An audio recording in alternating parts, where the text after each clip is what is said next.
How am I finding Lydia? Lydia's cool. She's cool, but she has no neutral. Her neutral's not really that good.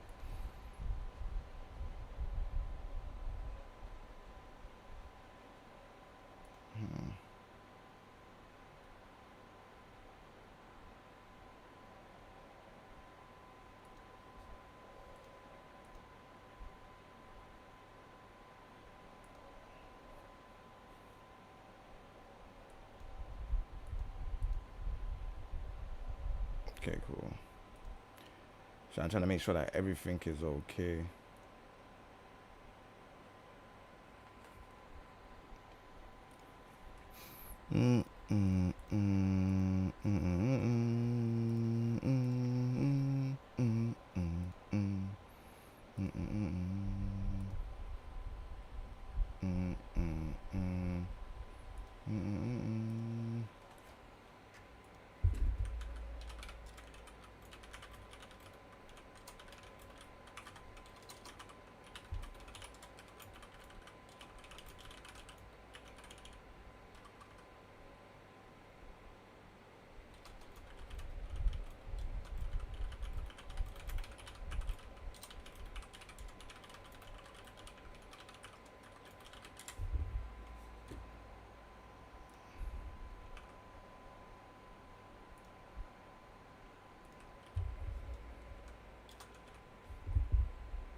Sorry, 1 second, you know. I need to see something.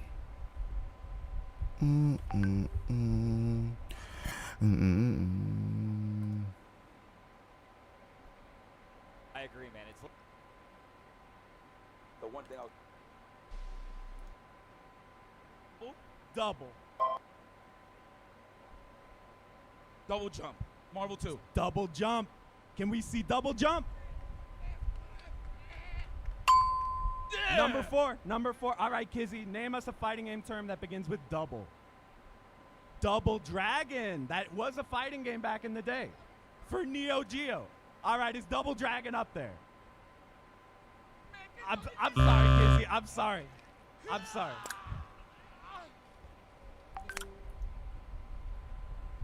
Put these characters out in December this year.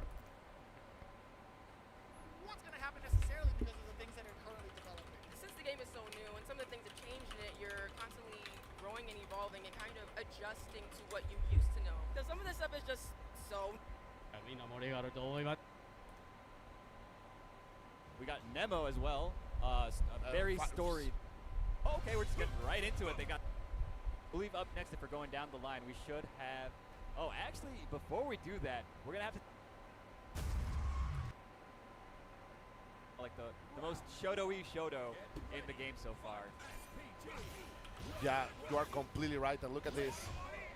But I think Violent Kane went for Terry. Oh, actually, you're right. So he's going with the poster boy and making too many cancels over there, allowing himself to be punished by King J, who took the chance. Ooh, dropping the elbow from all the way on the top. Right. Okay. Nice. Wakes up with the DP. Does not break it, though. Nice counter hit DP.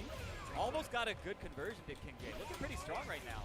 I like the way he's using the air rev blow, too. And he's the first player in all of our tournament right now that Violent Ken is, who plays the rev, the SPG, sorry, on the last part of his health bar. Yeah. So we are seeing some development here of technology and strategy by Violent Kane, who tries to go in, but King J say, no, you have to respect me. That's true.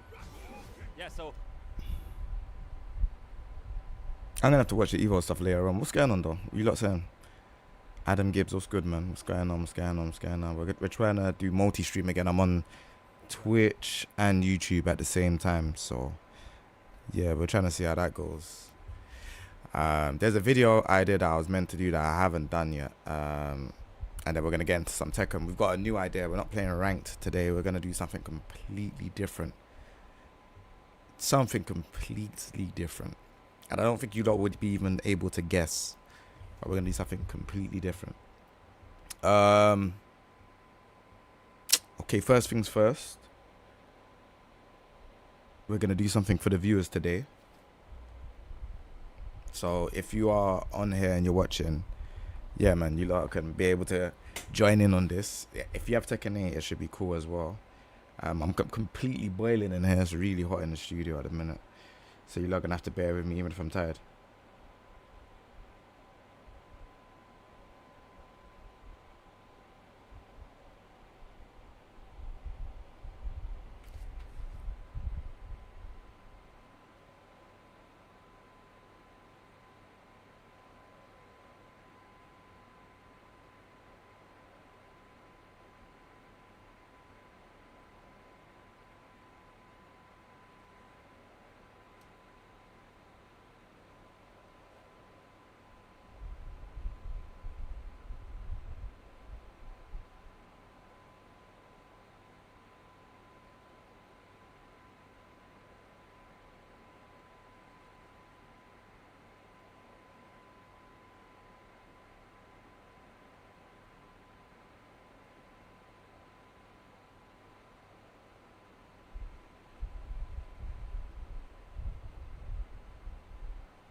How do I Pep CK3? Yo, how do you feel about Heihachi coming back? Are you a fan or not really?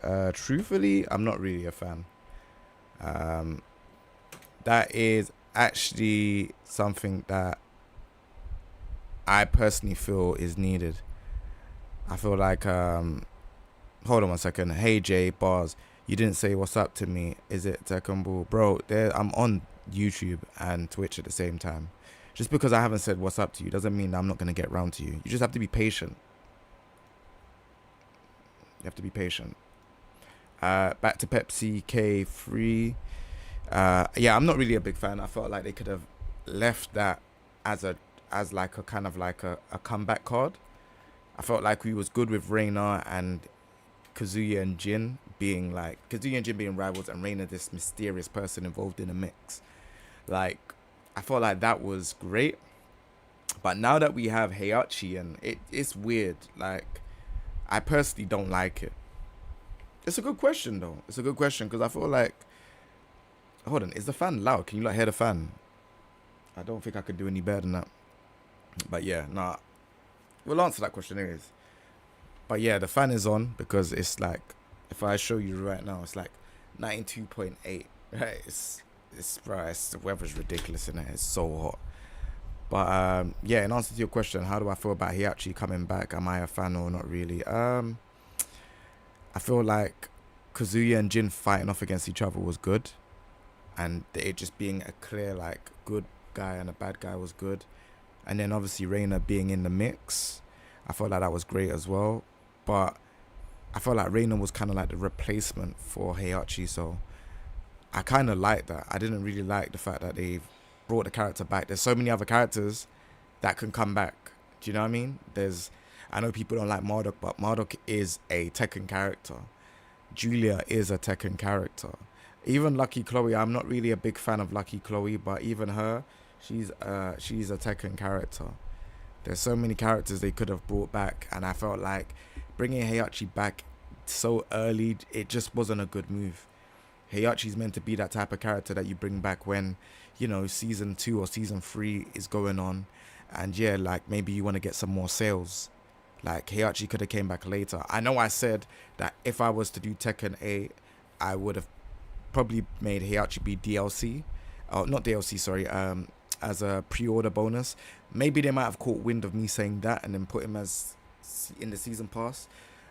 This is not the first time I've said stuff on my content and then things have happened afterwards, so I wouldn't be surprised. But I do feel like Heihachi coming back so soon it just doesn't really make any sense to me. I think, obviously, I don't even think he's coming back as in he's alive in the story. I think he's been resurrected by like some monk or something like that. I think he actually died, if I'm honest. Because let's even watch the trailer back again and I'll show you exactly what I mean. do I think it's possible that Akuma could come back? Maybe that was Akuma's promise. I don't know. Who knows? But what I'm seeing here is Kazuya, and this is like, looks like there's 3 people fighting this demon. So I don't even know how this is happening or what's going on.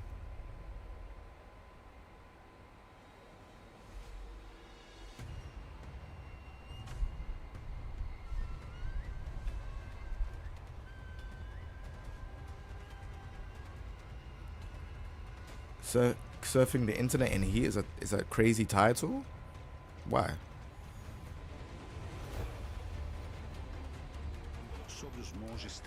So like, look, I need to even. So like, I even need to read this part because this has key information. Existence first confirmed 6 months ago. At that time, Mishima Zaibatsu had engaged in back and forth war against G-Corp, with the Tekken force at the center of conflict. However, the combination of Officer Nina Williams' departure from the Zaibatsu and the disappearance of its leader Heihachi Mishima turned the tide of the war in G-Corp's favor. I don't really understand. You sound like a pred by saying surfing the internet in heat. What? What is wrong with you? This one YouTube guy? Like, what are you talking about? Alright, my thing says surfing the internet in heat. Bro, it's hot. I'm surfing the internet. Like, I'm watching stuff on the internet. That's what you call it. You surf the internet. I'm so confused.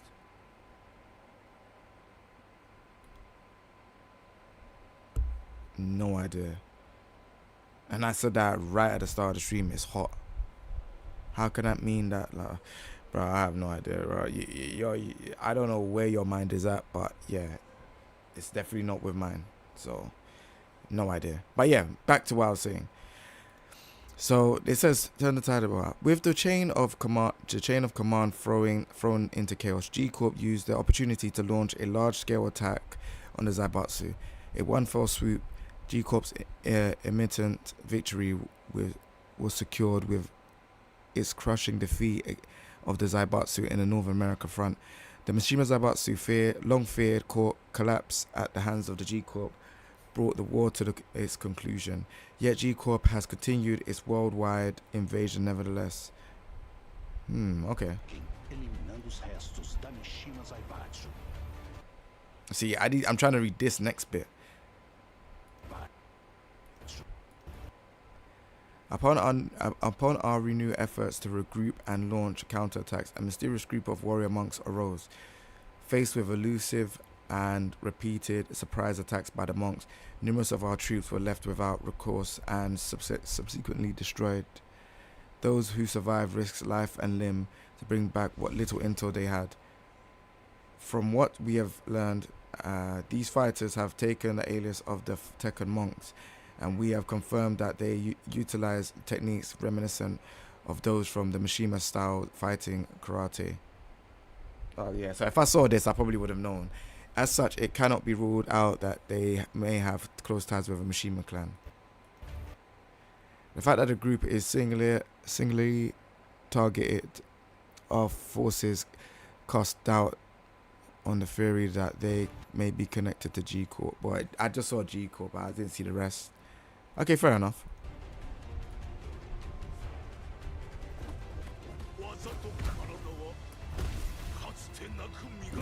Yeah, it's interesting.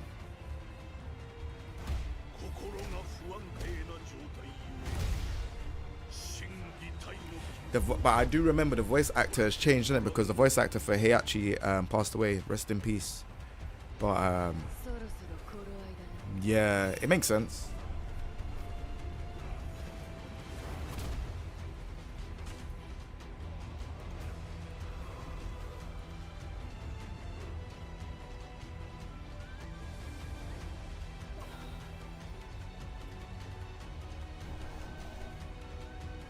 I definitely feel like there's some type of story character that's like resurrected Heihachi though, for sure. Like I feel like something like that's happened. Because they say King of Iron Fist Resurrection. So this is like some, maybe a side story or something. I don't know. It's weird.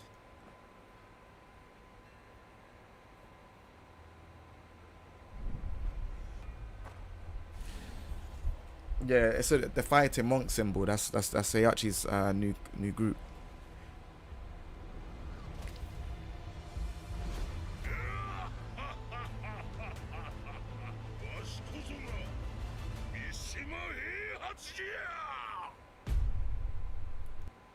So this bit here where it says the King of Iron Fist of Resurrection.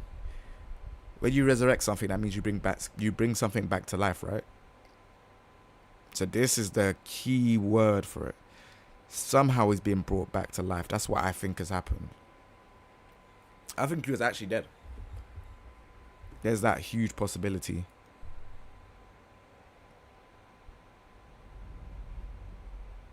Like, it just doesn't make sense. Like, how he went through the volcano and that happened. Obviously, he's got like some new marks on him, but yeah, I think, yeah, personally, I know that this is a question that a lot of people they've been asking me, is maybe there's and also as well, yeah, they showed some key things in this trailer that you lot probably haven't even noticed. So Reina said it's almost time, but there's a little bit here where you see the clash between this. So this clash here is something key to the story, because obviously they lose their powers after this fight, right? So we don't even know what happened here. We don't even know what happened. We don't, like, yeah. So this part I feel is a big part to the story, in my opinion.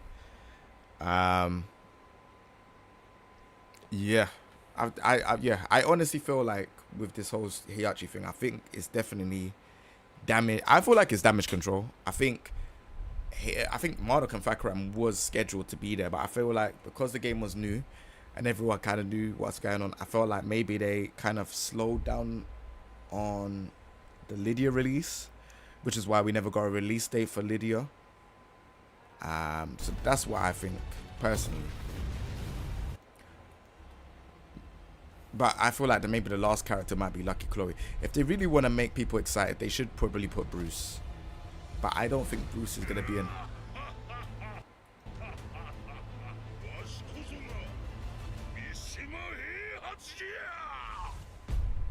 It's interesting. King of Iron Fist Resurrection. Yeah, someone's brought him back to life.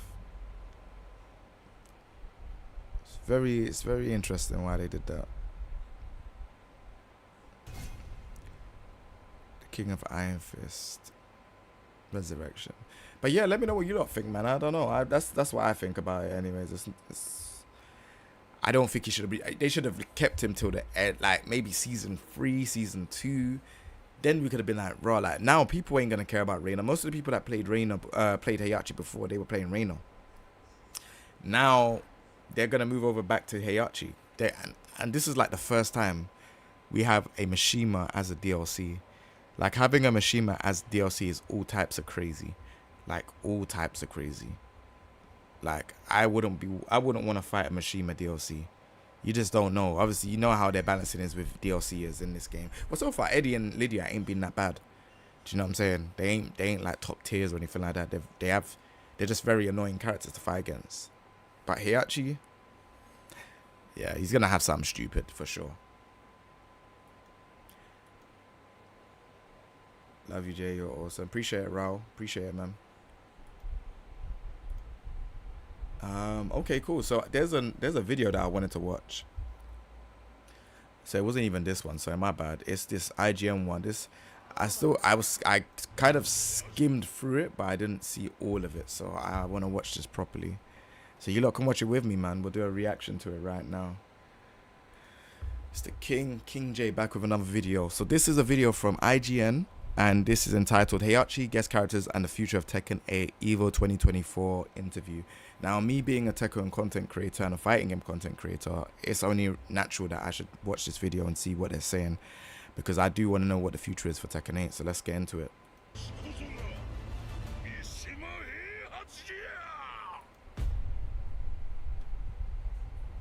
So I guess to start this off, why did you lie to us? How is Heihachi coming back from the dead? And what made you want to bring Heihachi back as the third DLC character for Tekken 8?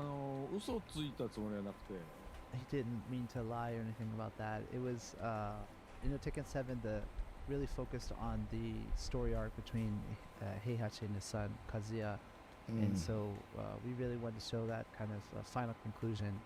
And he seemed to die at that point, right? But then after that happened, Tekken 8 was released, and we put a lot of effort into the story, and the fans really seemed to be engaged with that. And as that was happening, we were kind of feeling that the players kind of missed him as well. Obviously, we did too. Oh, so Heihachi was a post Tekken 8 idea, and it was never at the start. So what I said before about maybe covering up the leaks could be true. So it was kind of decided later on that we would do that. So it wasn't a lie. And then also, the timing is right since it's the 30th anniversary of the franchise. And so we need all three of the machines. The most iconic in the series, right? So, after the fact, we did kind of make the preparations. Reina kind of that link that she has to Heihachi. And then also the logo, the 30th anniversary. If you look closely at it, you can see that it's comprised of devil wings, two different styles.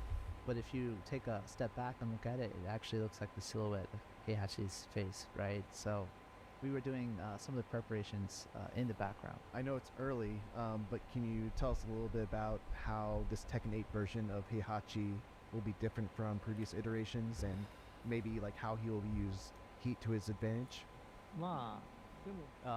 Like you imagine, it is a bit too early to be talking many details about this character. But to give some hints, he's a very powerful playstyle throughout the series, so we tried to recreate that in Tekken 8. So the focus is on that, but also if you saw little story hints about the monks in the footage and what he has to do with them, and that maybe will dictate some of his moveset as well. So there's some hints there. We hope that you look forward to hearing more about it.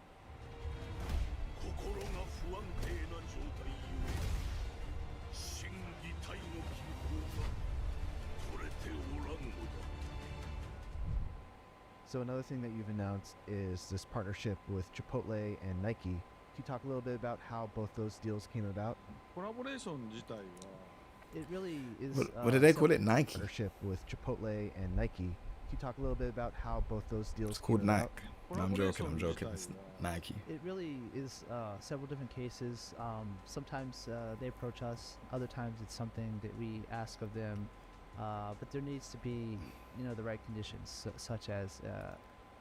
Just remember, the King J mod had Nikes on. Just remember. I'm just saying. It's a win for them, Just saying. but more importantly, a win also for the fans. So, for example, with the This is Nike sick, thing, though. This is a mad sick Mukatsu collaboration. and I are both big sneaker, myself and him, are fans, but there's a lot of people on the team as well that love Nike, and so it just happened that that's something that there's a lot of sneakerheads in the fighting game community as a whole, and then also on the Nike side, we found out they really knew about Kazuya's being a sneakerhead, and we had a lot of fighting game fans on the Nike side. So it was a win-win for everyone. And then also, like Chipotle as well, they've been supporting the fighting game community. It's a good match with gamers and their franchises. And then also, if it's something the fans are enjoying, obviously that's good for us from our side as well. So it came about that, hey, that's a win for everyone, let's do it. So although the start is different, the conditions are pretty similar. So we're half a year into Tekken 8's life cycle. How happy are you with how the game has been received by fans? And then separately, how have the sales so far met with your own expectations? まず売上規模から After the game release, it's been 6 months, like you said. We're happy with how the title's performing. It's continuing at a faster pace than the Tekken 7. Also considering that compared to the other fighting game titles, we haven't done the previous generation of hardware. It's only on the current generation. So that considered as well, I think it's doing well. And then also from the community's perspective, the game's been released and it was supported a lot by new players. Some of the people who've been with the series for a long time, they voiced some concerns, etc. at the beginning, but those opinions change over the time. We've noticed during tournaments progressing, etc. People have more time with the game. Even the more advanced players kind of got a handle on it, and so their opinion has seemed to change in the past 3 months. And I would add the same. We had to make a brand new game. It had to feel like a proper installment. So Nakatsu and his team really changed the game system a lot and good. Really clarified the key concepts of the characters and their strengths and weaknesses. And also, we did an update recently that addressed some of the things that the older players didn't like, maybe enhancing some of the defensive options, etc. So it was a good update, by the way. Really Very good update. Currently, many of the core mechanics of Tekken 8 have changed since the game was first revealed. Like specifically, I remember how the heat mechanics worked a little bit differently when I first saw it.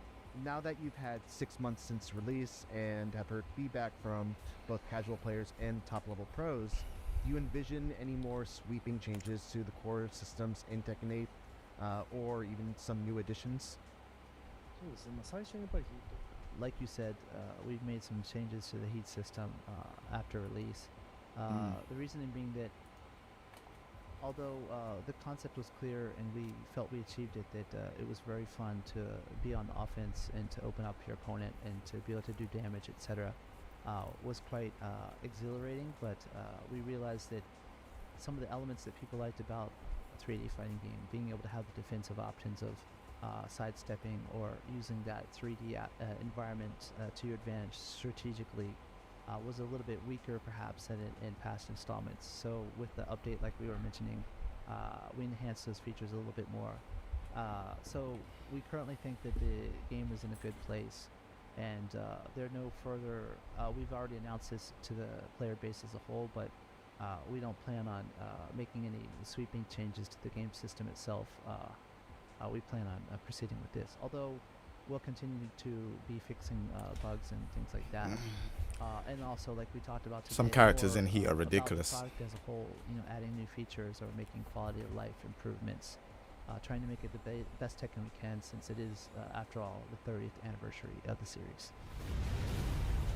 Bring back Mokujin, man. Why is Mokujin not in the game?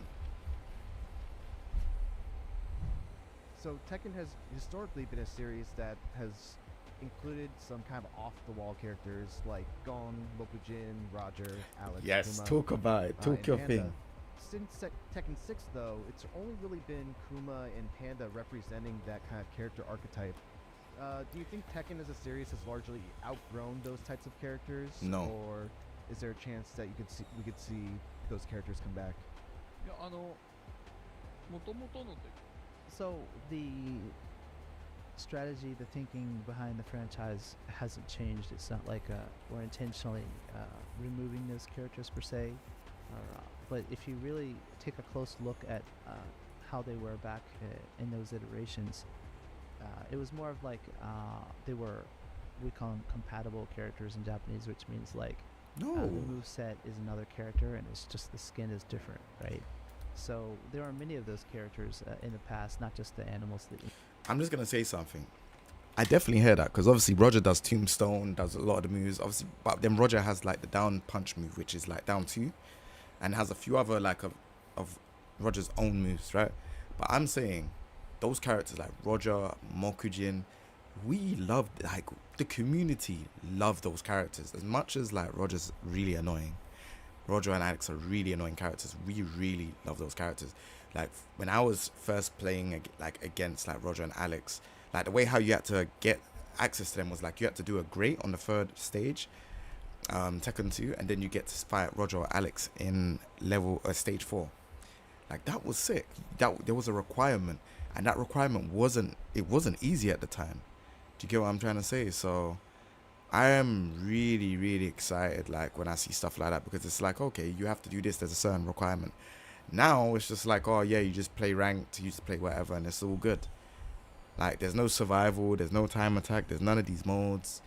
It's just like, come on, man. Like, let's think about it. Photo mode is really good though, by the way, really, really good. But characters like Mokujin, like, just changes all the time. Absolutely amazing. Yes, bring them back. I'm tired of seeing like all of these same kind of like, even though I like martial arts characters, like real life martial art characters, which is why I take a liking to Lydia, Leroy, and, you know, even Fakram to an extent. I still like the quirky stuff they done. You know, Kuma and Panda can be back in the game, but like, bring back Mokujin, bring back Roger and Alex. These characters, they were quirky, but they were fun to see because they're not in any other fighting game, and it's unique to Tekken. Bring back the essence of what Tekken was about. You mentioned, and over the series we've tried to flesh them out and to do away with that portion, so making sure that each of the characters are unique. So even if you have Kuma and Panda, their moves might be slightly different, or the rage arts or whatever, they're their own unique character. So that was the main thinking behind that, and it wasn't intentional that the other characters are not making an appearance. That said, in order to get everyone's favorites and then also include characters like that, we'd have to have a roster of like 60-some characters, which just isn't viable. What? Why are they thinking like this? This is the problem. Like, this is the problem with Tekken. Like, you lot do stuff that is good. Like, you start off good and then somehow the mindset is different. Why would you need 60 characters to bring Mokujin back? Don't need 60 characters at all. You don't need them. Like, obviously Mokujin would have to be updated with every DLC, but even if you make Mokujin just the base roster, even that is cool. Like, you don't need 60 characters to release Roger and Alex and all these other characters in there. These are characters, they are Tekken. They make Tekken. Bruce makes Tekken. I mean, he hasn't been in the last, he hasn't been in 7. But everyone is asking for him. If you've dropped Bruce trailer, I guarantee you the Bruce trailer will probably be on the same numbers as Heihachi, if not. I actually, maybe not more, but the numbers will be really high. They'll be higher than Lydia and higher than Eddie. Like, the anticipation of Bruce coming back is super high right now. Like, people have lost hope, but if he does, oh man, like, you lot just gotta that's why I feel like there's such a disconnect between the community and the developers. Like, I know they're doing everything in their power to kind of like, you know, be transparent. I've seen Harada's long tweets. I've also seen the Tekken talk, but yeah, like, from what I am actually seeing, like, Chipotle, I don't see how that's related to Tekken, but it's all good. It's a sponsor nevertheless. Nike, yep, all day, every day, you know, where everyone that plays games, well, majority of people are about their crepes and trainers. I'm a big trainer head, or sneakerhead, whatever you want to say. So it makes sense, but I'm more than sure you can add Roger and Alex and Mokujin and Bruce. Those are the only characters I'm really like, yo, just add them in. They are Tekken. Like, stop with this adding like Eliza and all these other characters. Like, Eliza was never Tekken. She was a 2D version of like a Tekken character. Or Tekken's idea of a 2D character. For the player base to learn how to play against that number of characters is a lot. So we wouldn't say they're not going to make an appearance ever again. That's just the current state. So guest characters have been an important trend in fighting games, and Tekken obviously no stranger to them. What are your thoughts in general of having guest characters in your games, and do they come with any sort of unique challenges that maybe the average Tekken fan might not think about, as just from the perspective of a fan? There is some things that maybe are behind the scenes that most people won't notice, that there's got to be a variety of conditions that align. We want that particular character in our game is the start. Does that IP owner want their property in our game? And then maybe both say, yeah, that's awesome, but there's in timing, like for our franchise, when do we want that character to appear? And for them, maybe they're like, no, we have plans, we can't have it until later, or we have plans that are coming later, so it has to be like right now. And then the fans want to see that in the game. So there's a variety of conditions that have to occur before all of this can work out to be in the game. And then I was just mentioning that even if that happens, which is the hard part, right? And then if you're using like a famous character that has a well-known actor attached to it, and their schedule is insane, you have to be able to find time to get them into the studio to record voice lines and things like that. So there's so many obstacles that have to be overcome for that to happen. So it is quite a challenge.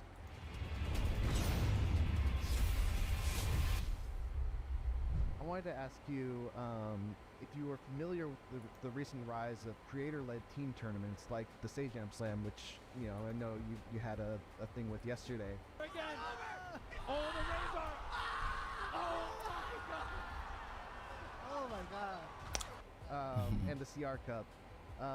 Have you checked any of these out? And what do you think of the team format of having teams that are led by professional players, but then the teams themselves are mostly made up of non-FGC streamers, YouTubers? Bro, and if other Yujiro content back could creators? come back, that would be crazy. That could be the last DLC. He actually does watch those events, and he's a fan of some of the VTubers or streamers as well that maybe might not be a FGC person. So he's aware of it and thinks it's a really a great thing that's happening, because you have these pros who know their games quite well, but you have the streamers who haven't perhaps played some of these games, and they all have their own communities who maybe don't play fighting games that are then become interested because of their favorite streamer. Another thing that's quite interesting that happens is that even if some of these people watch that stream and they find it interesting, maybe they're not even motivated to play the game themselves, but they still enjoy watching it and being a part of the audience and enjoying that experience. So that's a cool thing to see, fighting games reaching a new audience, but maybe they're not playing it. That's still cool though. I would say the same thing. I mean, I'm a close friend of Sejam and some of these people, and we're not directly involved that often, although we did make an appearance. It's great to see what they're doing with the game, and to see the journey for me especially. I was watching Lily Pichu, and to see her start off with no knowledge of Tekken, and then she just becomes so engrossed, and I see her face the hurdles that beginner players face, and then she overcomes them as she's playing people online, and then to see her face new problems as an intermediate player, and to see that journey is really cool, and to see her community experience that and grow with her is just totally awesome. Yeah, and just I love seeing it from this perspective of seeing the love of fighting games in real time blossom in someone, right?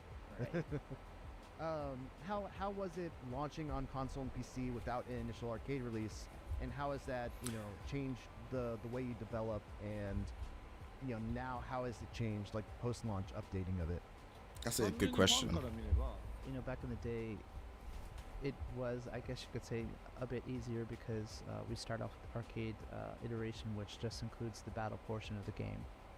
So that allowed us to put some time into polishing that portion before moving on to the console, in which you start adding the various modes and other features that the console version received.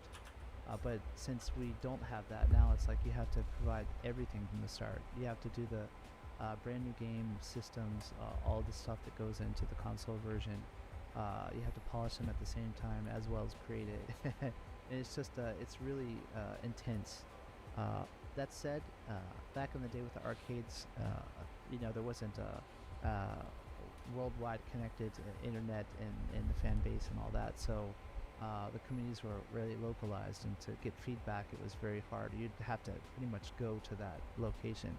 Where now, although we have to create everything at the start and it's quite intense, we're more easily able to get feedback from the community because they're connected to each other across the world, and it's easier to access some of the more advanced players as well to get their feedback with the game. So that does help. So there are the challenges and drawbacks, and then also the feedback. It's easier to get, but you're kind of overwhelmed by it, because before you're looking at just the battle portion for the arcade, but when we released Tekken 8 without an arcade version, you're getting feedback about the balance of the game, the brand new system, some kind of characters, maybe one of the features of the game that people. There's so much that encompasses that it's quite difficult to sift through it and then decide what do you prioritize, because we can't do all of it at once, right? And then final question, I'm asking this to all the fighting game developers and producers that I'm talking to. But what do you believe is like the next step forward for the fighting game genre? We just kind of overcame netcode with most games coming out now having rollback netcode. What do you envision as like any sort of new innovation or technology that you think could improve the genre and bring it into a new era of fighting games?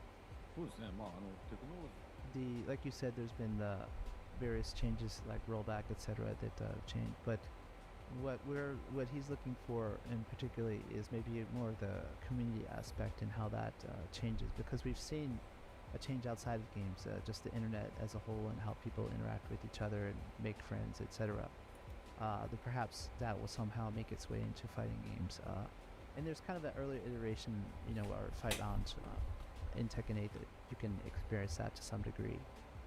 But then also just the way that you play the game. For example, currently it's normally a one-on-one matches, maybe ranked or something like that, where maybe we start to see more of a team-based battles, which are quite popular in areas like Japan. Just seeing the way that people interact with each other in a fighting game, not just directly in the battle, is something that will probably evolve. Maybe perhaps the way that you cheer on someone in a fighting game, you're not playing directly, but you're still enjoying it as you watch them. Or maybe the way that you interact with that certain group who are playing the games online in some kind of a lobby, etc. These are the areas he thinks will maybe see changes in the future. Fight Lounge needs to change. Fight Lounge definitely needs There's changing. a lot of possibility in the AI features that we included, for example, in Tekken 8. We can play against more refined CPU character because they mimic tendencies, etc. But the AI characters, the ghost example that we have, there are various uses. It's not just to battle against Who them. uses the ghost feature, by the way, still? Does anyone use the ghost feature? I haven't used it for ages. Or maybe it's an AI version of yourself. Been a while. That allows you to more take a step back and see your own weaknesses more effectively. And so it kind of complements that what Rada was talking about, that online I forgot to community use it. and how I you didn't interact use with it that them. much. But then you also have this kind of AI companion to help you in your journey as a player. And they're I kind used of, that at the start. interwoven as he sees it. He's joking that maybe from the AI players, when you beat them, they're going to start sending you salty messages like real players. I agree with Nakatsu too, myself, that I think the fun part of fighting games, and Harada mentioned this, is not going to change. It's that chess between you and your opponent.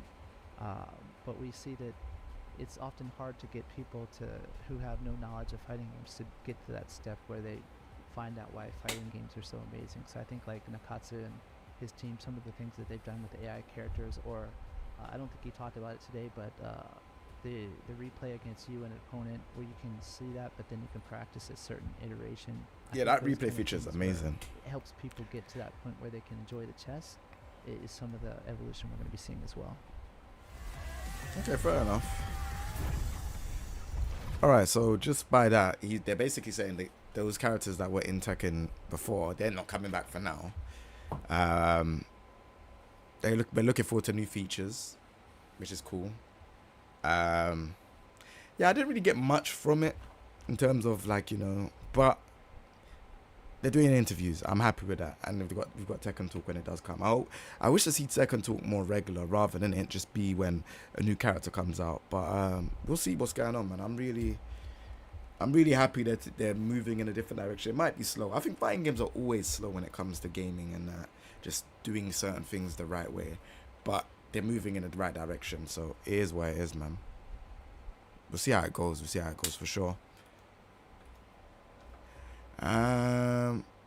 Okay, cool. So what we're gonna do is we're gonna change up a bit. We're gonna play some Tekken, but we're gonna do something completely new today. So let me just load it up. Like something brand new, fresh. Actually, no, there's another video I want to look at. I didn't get to watch this video. Alright. I really want to watch this video, and I haven't got around to it. So we're going to do it right now. Hold on. 3, 2, 1. 3, 2, 1. It's the King J, back with another video. Now, this video is quite different than the usual videos I do. I know you lot are used to me talking about Tekken, Street Fighter, and all the other games.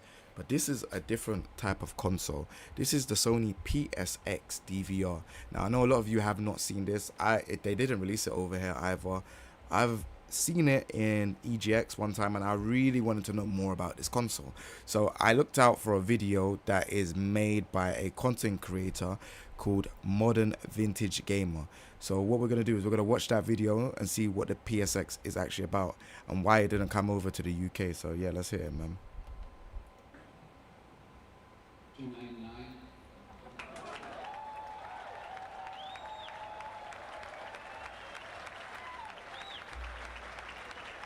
Sony has always been an innovative company.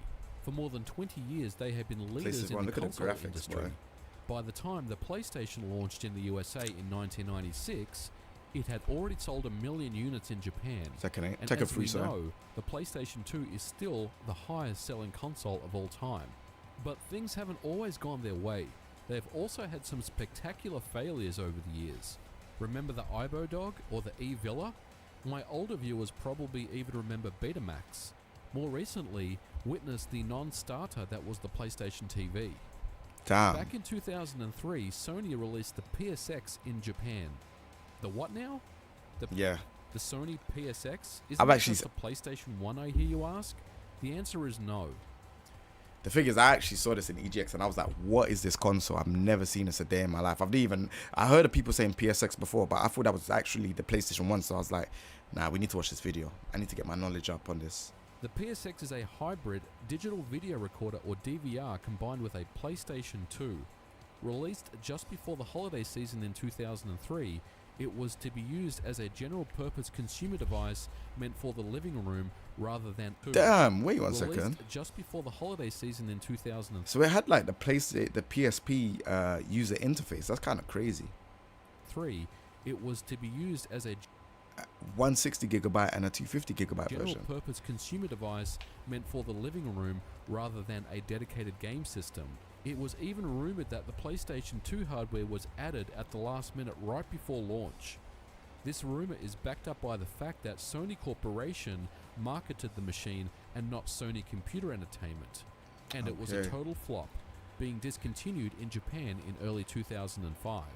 And that's precisely the reason why I have one in my possession, because I'm a big fan of Japanese retro consoles and computers. So let's go ahead and take a closer look at the Sony PSX DVR.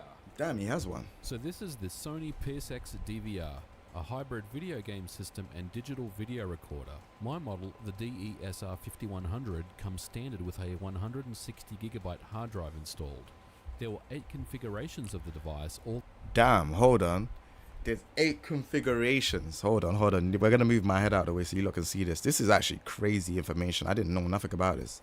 So there's different models. So there's storage. There's different storage. There's front HDD.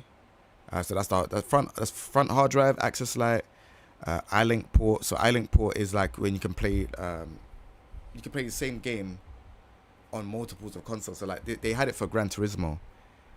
VHF, UHF, I don't even know what that is. I'm gonna even type that up now just so I can find it. VHF means very high frequency and UHF means ultra high frequency. Okay, so they all had that. So that's very high frequency, ultra high frequency in, very high frequency, ultra high frequency out. I don't know what you would need to use that for, but we're probably going to explain it in the video. What does PSX BS in mean? So it's the image load. So it's a bit system. Okay. So a lot of these never had it out and PSP compatible. I didn't even know. I'm not even going to lie to you. Is the PlayStation 2 PSP compatible? I don't think it is. Yeah, that's very interesting. Okay, cool. All the way up to the DESR 7700, which had a 250 gig hard drive and was compatible with PSP games. Crazy. The DVD drive will read and write CDs and DVDs and will support PS1 and PS2 games. It writes DVD games. What? The DVD drive will read and write CDs and DVDs and will support PS1 and PS2 games, but only Japanese region games are supported. Damn. All models come with digital video recording capabilities from analog TV signals as well as composite and S-video in video recording. Bro, it has a memory stick reader. What is this console? Oh my gosh. It has a memory stick This is way before its time. From analog TV signals as well as composite and S-video inputs. The system is very heavy, weighing in at 13 pounds. 13 it also pounds. has a It's vertical mad. configuration, and while that looks really cool, isn't very practical in terms of desk space. Opening the front flap reveals 2 memory card slots for standard 8MB PS2 memory cards, controls for the DVD, a USB 1.0 port, 1.0 and is a crazy. proprietary Sony memory card stick slot. Okay.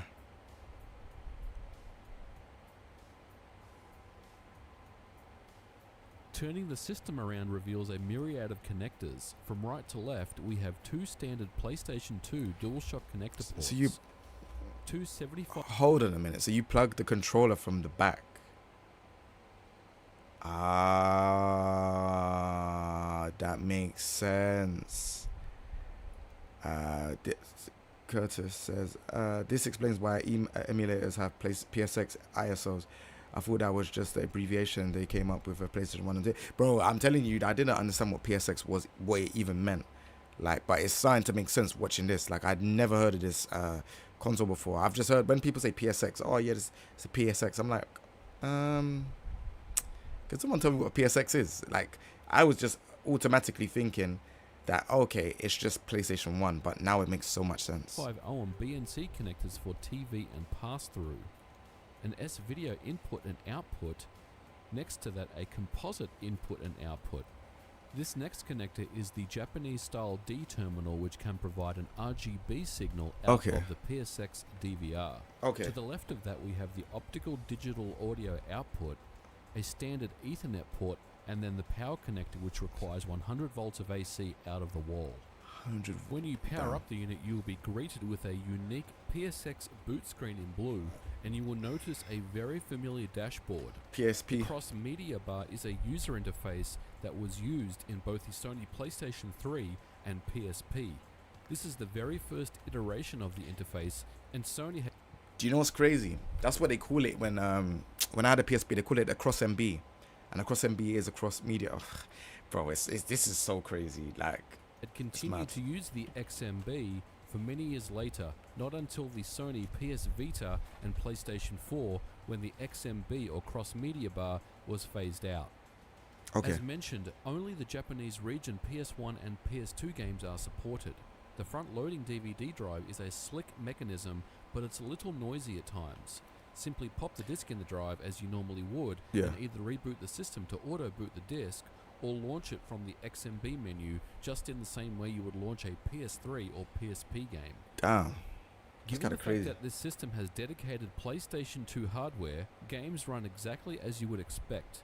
This is running composite video output going into my trusty Commodore 1702 color monitor. I've always preferred CRTs for PlayStation 2, even though it's composite. So it played PlayStation 1 and PlayStation 2. It still produces a very nice looking image.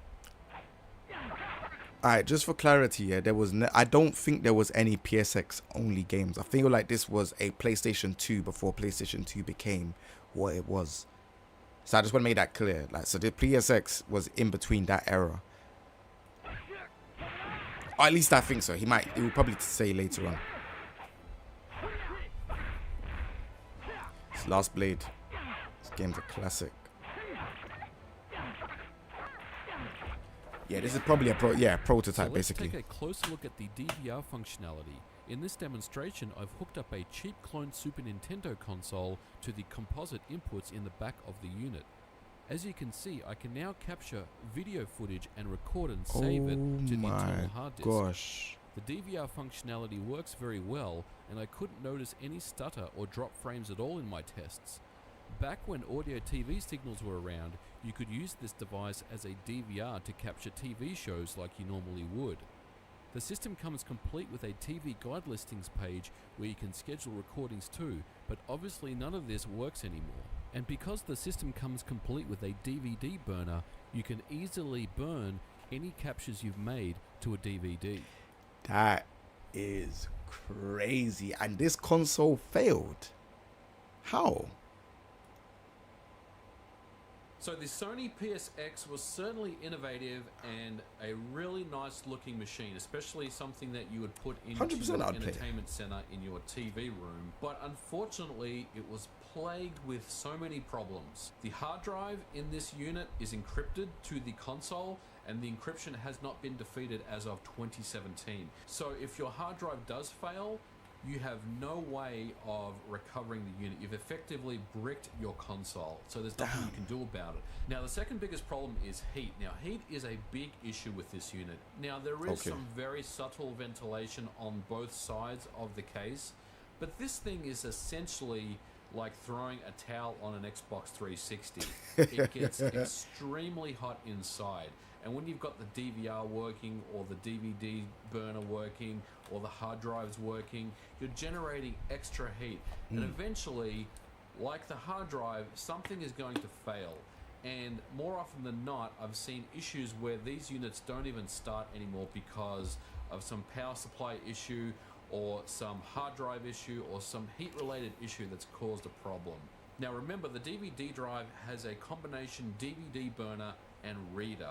Now, there are two lasers on the DVD drive. There is the DVD burning laser, which also reads DVDs, and then there's the CD reader laser, which reads CDs, but it also reads DVDs. Now, out of the box configuration, if you turn on the Sony PSX DVR and insert a DVD into the drive, it's going to use the DVD writer laser. Don't forget that writer laser also can read DVDs, so it defaults to the writer laser.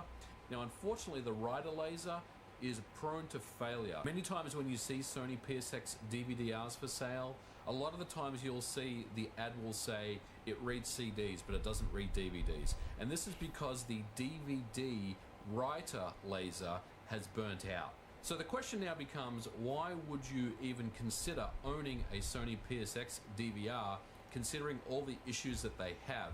Well, the answer is you can extend the life of one of these significantly. How? Now, the laser issue can be resolved with soft modding the console with FreeMcBoot, and the hard drive issue can also be resolved by plugging in an external hard drive into the USB port. Essentially what you're doing is never using the internal hard drive at all, and with an external hard drive you're minimizing wear and tear on the laser on the CD and DVD drive. Do you know what's crazy about this, yeah? So this is what happened with the Xbox 360, but you see on top of it, yeah? This is what used to happen with the PlayStation 2s, because I remember my laser went on my PlayStation 2. And obviously with the PlayStation 2, you used to have like the hard drive at the back, where you used to just slot it in. I've never got around to ever doing it though. I feel like that console, again, it came out, but it wasn't.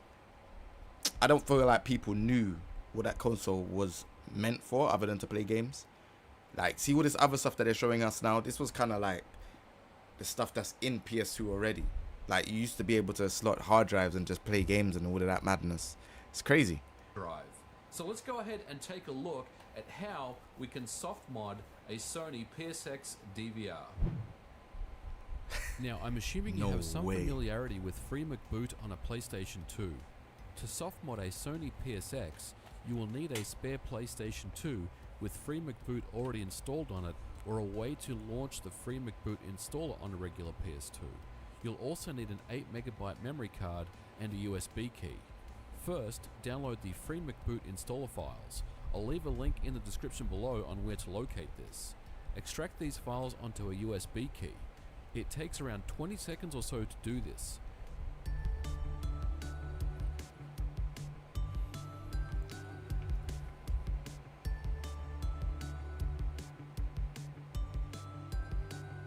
Brother, yeah, the DVD things was mad. Once you've done that, I end up using to wipe it on my t-shirt and stuff like that. It's mad. Along with your spare memory card, and launch the FreeMcBoot installer from that's the a USB different kind of PlayStation 2 Slim, boy.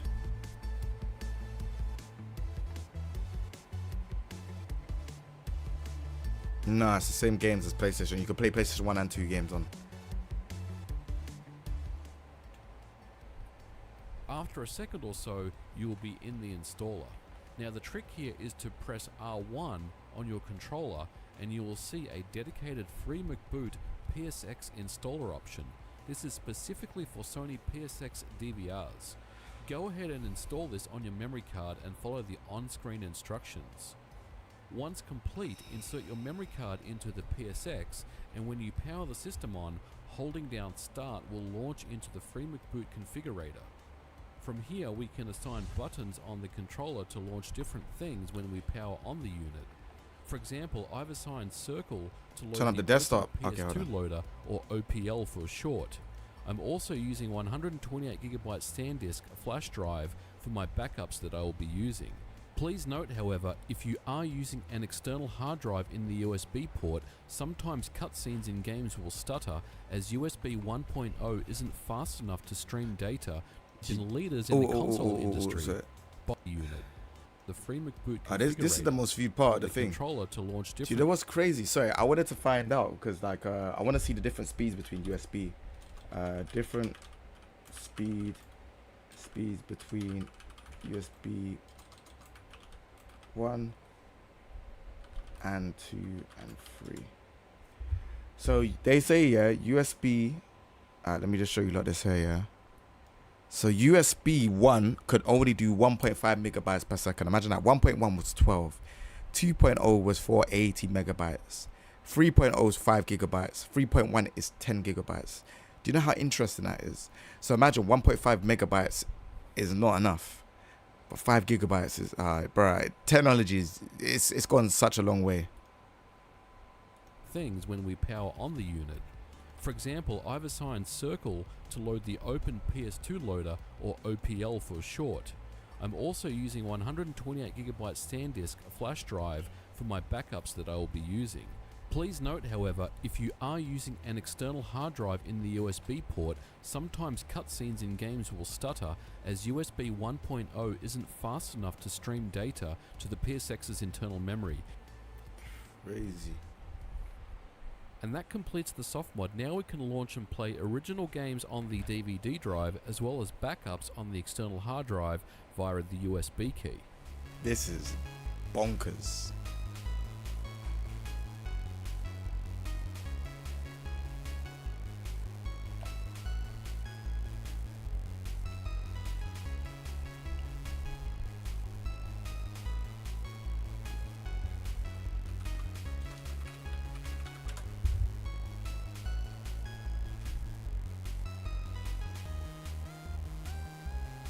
Man, it's a Commodore TV. That's old school.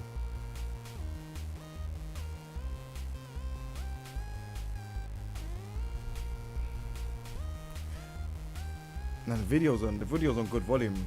I'm seeing the peaking on the OBS.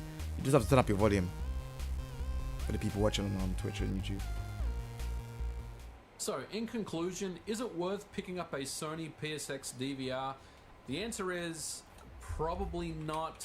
Maybe if you're a collector and you don't plan to use it, then probably. But if you're looking for a console to use as your main PlayStation 2 machine, No. I would say no. I would probably just pick up a regular PlayStation, and unfortunately it's a very difficult machine to repair, if not impossible, considering the hard drive encryption has still yet to be defeated in 2017. Now, I will also say, if you are looking to pick up one of these systems, make sure they are in fully working order. If you see an ad for one that says doesn't power on, I wouldn't even consider attempting to repair it, because there is no way in hell you're going to get this thing to boot up. If you see one that says the hard drive has failed, don't even bother picking one up, because there's no way you'll be able to repair it. Now, if you see one that says the DVD doesn't work but the CD works, or if you see one that says PlayStation 2 discs won't boot but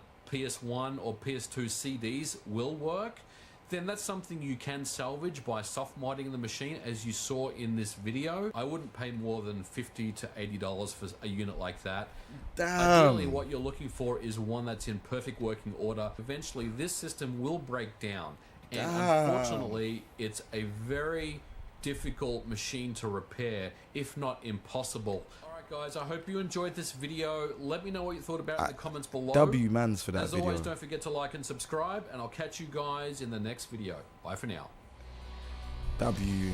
The first one is, this will be my last video of the year as far as... Alright, he's talking about channel stuff. That's cool. But yeah, that's pretty crazy. It seems like, for me personally, like, that console... I probably wanted to get one for the studio, to be fair, because I'm like, I've never had a PSX before. I've never known what that is. I'll probably buy one, do you know what I mean? But the encryption stuff sounds mad crazy. It's not making any sense, if I'm honest.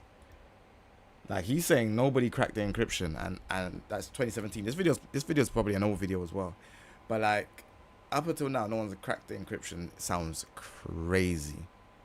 So it's weird because I'd say in the PlayStation 1 and 2 era is when, like, you know, people could crack like PlayStation 1 and do modded stuff. PlayStation 2, I don't know if the PS3 got modded ever, and I don't think the 4 or 5 got modded from what I remember or that I know of. So to hear that PSX never got modded was kind of crazy. I definitely want one, but the prices I've seen are like 200, 300. I've seen some mad prices for them, and they don't work. But it's because of how rare they are. So it's interesting. It's interesting. But all in all, it's very interesting information. Now that I know about it, it only came out in Japan. It didn't come out anywhere else. It's basically like a prototype for PlayStation 2. So then now I feel like PlayStation 2, you know, they came out and they took some of the features from what PSX had, but it explains why the laser on PS2s wasn't that great either. So it's interesting. It's very interesting to me. I probably will buy one, but yeah, let me know if you lot know how to get a good price one, even if it is not working or whatever. Let me know, man. Send me a message or something, because this is very interesting stuff for sure. PS3 making breakthroughs with emulation right now. Making breakthroughs? What do you mean? Like the emulators, that's cool. I'm saying like that PlayStation, there was like certain things you could do to like basically play like other games. Do you know what I'm saying? So yeah. I ain't gonna lie, I need to watch this one as well, chat. I need to watch this one as well. This is a W video because I need to know. I know about the black PlayStation, innit? So I know there's probably a lot of you lot out there that probably know about the black PlayStation 1, but there's probably a lot of you that don't. I only know about it because I remember playing on a PlayStation demo before, and they used to include indie games that they made with the black PlayStation that had a software called Net Yaroze, and every time I was just hooked on those games. Otherwise, I wouldn't have had the clue about these. But yeah, let's have a look. In 1983, a large-scale recession was about to hit the video game industry. $3.2 billion of revenue was snuffed out to just $100 million by 1985. The crash was attributed to oversaturation of consoles and poor games with little to no quality control.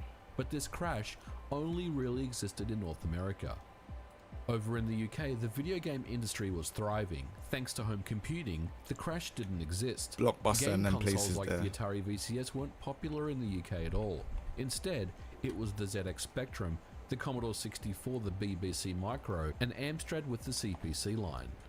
Home computers have one major advantage over game consoles. They are an open platform. By simply turning one on, you are greeted with a blinking cursor. The machine was yours to explore and write code on. And with an assembler or a machine code monitor, you could hit the hardware directly, get access to the chips, the registers, peek and poke memory, see what the machine was capable of doing, maybe even write your own games in the comfort of your own bedroom. You didn't need to have a formal computer science degree or work for a large computing company. You could do it yourself. Many computer magazines at the time would provide listings of source code for small games. Painstakingly, you'd type them out, save them to cassette and then play the game. You'd get bored of it after a few minutes and maybe modify the game to add some cool sound effects or graphics. You'd be learning to code without even knowing.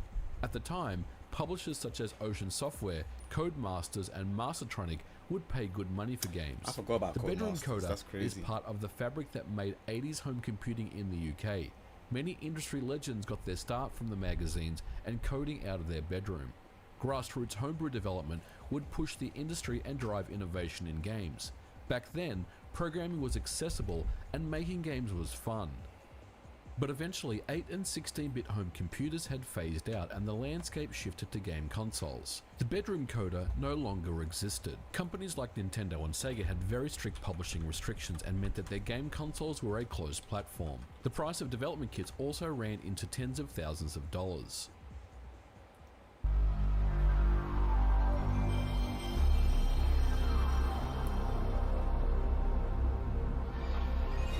Bro, this is a classic console intro. Classic. Everyone knows about that console In intro. 1997, 3 years after the launch of the PlayStation, Sony introduced the Net Yaroze and aimed to bring back the bedroom indie coder, but this time it would be on a console. The Net Yaroze allowed amateur developers a chance to code and write games on the hottest game console around, on PlayStation hardware, the same system that ran Ridge Racer and Final Fantasy VII. The word Yaroze means let's do it together, and the idea for a consumer-grade development kit came from the father of the PlayStation himself, Ken Kutaragi.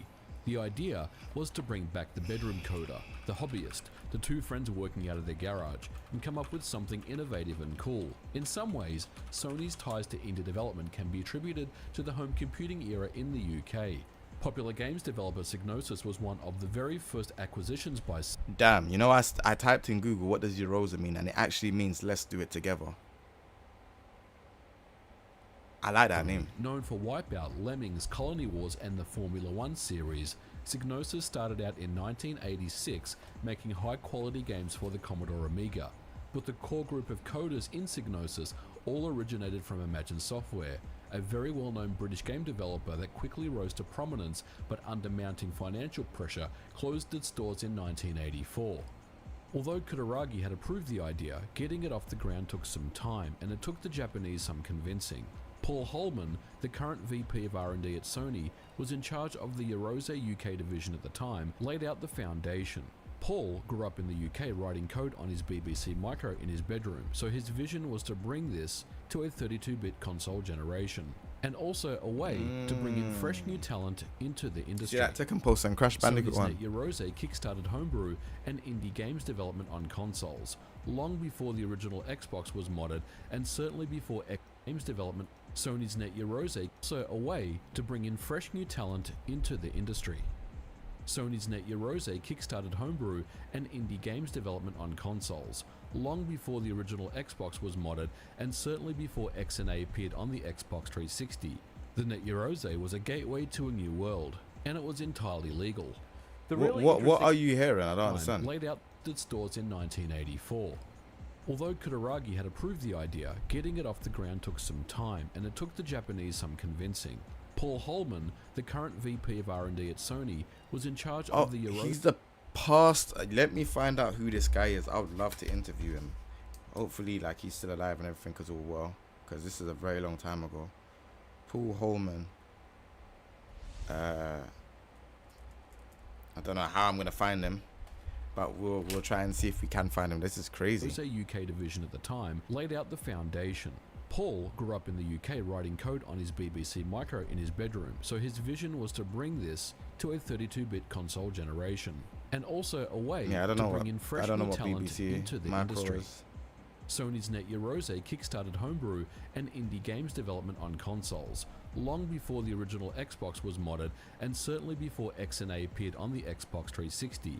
The Net Yaroze was a gateway to a new world, and it was entirely legal. The really interesting thing about the Net Yaroze was it wasn't something that Sony had advertised as something that you could buy in a retail store. It was something that was kind of talked about and advertised in magazines at the time, but it was something that was only available via mail order. In order to get a hold of a Net Yaroze and start writing code, you'd need to spend some cash. $750 or £550 in the UK. $750. What? Something that was only available via mail order. In order to get a hold of a Net Yaroze and start writing code, you'd need to spend some cash. $750 or £550 in the UK to be exact. But the Net Yaroze was not available in retail stores. Instead, you'd fill out some paperwork and send a check to Sony Computer Entertainment.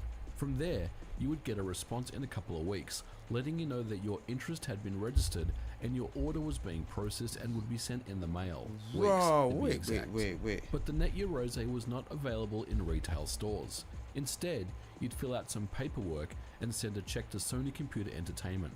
From there, you would get a response in a couple of weeks, letting you know that your interest had been registered and your order was being processed and would be sent in the mail.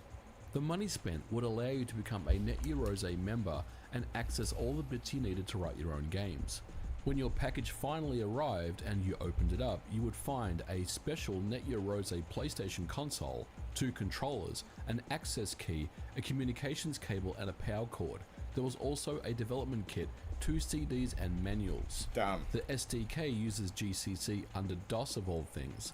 The communications cable was just a serial cable that interfaces with your PC and allows you to send code to the Net Yaroze to debug, test and run your code. Damn. Development on Net Yaroze required you to be familiar with C. At the time, C++ wasn't an option. Taking a closer look at the console, it looks exactly like a PlayStation 1 but in black, and it looks absolutely gorgeous. Nice, this sick. was the big leagues now. It wasn't just in black. It's like it had this kind of like, I don't know where it was. There was like white little bits in it. It was like matte black, but there's like white little bits that you could see in it. And it was just such a cold looking console. I've seen it before, but I've never owned one. It's crazy. If we take a look at the back of the unit, the only main difference between a retail PlayStation 1 is the serial connection port for debugging.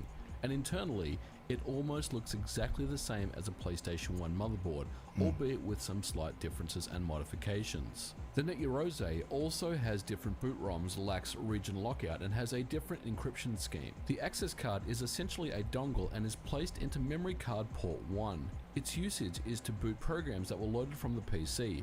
If you don't have the access card, then you can't load games from your PC to the Net Yaroze. While many people bought their own Net Yaroze, the hardware made its way into schools and universities in the UK, teaching students about computer games technology and 3D graphics. Holman and Sony supported the move and even offered schools the hardware at discounted prices. In one of the most famous stories, the University of Abertay Dundee in Scotland had its computer games technology course designed by members of DMA Design, well known for Lemmings and GTA. Over in Japan, Net Yaroze courses were offered as well, and the hardware in that region also sold particularly well, with many developers making interesting and exciting games for the system. Least popular was in the US, but it certainly wasn't a failure. Sony was pushing the hardware in all 3 regions, with numbers reaching several thousands. But perhaps the culture of the 8-bit micro and Holman's influence and commitment in the region was what made the UK stand out. Another membership perk was access to an exclusive Usenet forum for collaboration. Developers would share games, tricks and tips and code with other developers including Sony employees. When I spoke to Net Yaroze developer Ben James, who authored 8 Net Yaroze games, he stated the following. The Net Yaroze Europe community was very small by today's standards but enthusiastic and committed to the platform.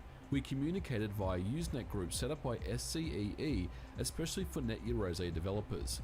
Given the very limited options for distributing Net Yaroze games, your main source of feedback was from other developers in these groups. Okay. So $750 or £550 in the UK gets you a PlayStation 1 development kit. This is I think that's cool. hardware that allows you to write games for the PlayStation 1 in the comfort of your own home with your personal computer that you had at the time, and via a simple serial cable link-up method, you're able to push code to the Net Yaroze, debug your code, and write your game. So what's the catch? What is the major difference between the Net Yaroze development kit and a PlayStation 1 traditional development kit that costs thousands of dollars more? The Net Yaroze hardware was a dev kit, no question. Oh, bro, I remember this game. This game was actually quite sick. PS1 dev kits at the time. For example, it was missing libraries that would allow you to access Yeah, I'll link it after. There I'll link this channel. This channel's very sick. simple amount of debugging options using GDB and no access to Sony's main development support. Only the Net Yaroze Usenet groups, as we mentioned before. These groups were also restricted by these region, games were but perhaps the cold. biggest I and most remember them widely from known the PlayStation limitation demo. was the RAM restriction. The Net Yaroze comes with 2 Just before I continue on, yeah, like I said, the PlayStation demo had loads of these games. Like, they will have one per month. Like, the magazine, I used to be such like a big, like, I don't know, I used to read up on the latest news, because there wasn't YouTube and stuff back in the day. It was literally, you go into WH Smith's or something like that, and you read a magazine, and then you'll just get demos. And I never, like, again, like, I know you lot might think, oh yeah, I'm some streamer now and I'm doing whatever I'm doing, but back then I didn't have, like, you know, £40 and stuff to just keep buying games. So I would get the magazine that was like around, like, maybe it was like £5 at the time. Imagine, it was just like a booklet, £5. You just, it might have been £3 or £5, I can't remember. It's been so long since I've done it. So you'd buy them back, you'd buy it, and it would be like on the thing, with the magazine. And you find out all the new stuff, like E3 stuff will be on there. They will document that at the front of the page. Like, it was so sick. And then, like, yeah, seeing these games, like I said, I wouldn't know what a Net Yaroze is, but it was because of that I knew what Net Yaroze is. I don't think I think it was, I'm trying to figure out, I think it's the official PlayStation magazine website. Website. I think the official PlayStation magazine that had it. Megabytes of RAM. And they used to have cheats as well. Yes, as a retail yes. PlayStation 1. But by It's crazy. design, you couldn't play burned CDs, and the SDK Look at the graphics of these. It's actually crazy. Therefore, the games developed were limited to fit into the 2 megabytes of RAM available, and there was no simple way to I don't know stream this assets game from though. the CD. This restriction only allowed for simple games and demos to be developed, but even with the limitation in place, there was still some impressive stuff that was being done. So back in 1997, if you had a Net Yaroze, I still want to buy one of these. bedroom, I just this is typically can't what find it them. would look like. Obviously, the flat screen panels weren't really a thing back then. So just imagine this setup with 2 CR. Bruh, look at this. This is a blast from the past. Man said a floppy disk drive. That is a blast from the past, boy. I haven't seen a floppy disk drive in ages. T monitors or displays, but essentially your PC was where you'd be writing code on, and then you would be transferring that via the serial cable over to the Net Yaroze. There was a particular program called Cyocons, which would then just transfer your executable and your DAT files over to the Net Yaroze for debugging and testing purposes. Now, as you can see, it This was game, a fairly Blitzer Boy. I rudimentary think it's called setup. Blitzer Boy. It was traditionally typical of development environments back in those days. Things were done with serial cables and parallel cables.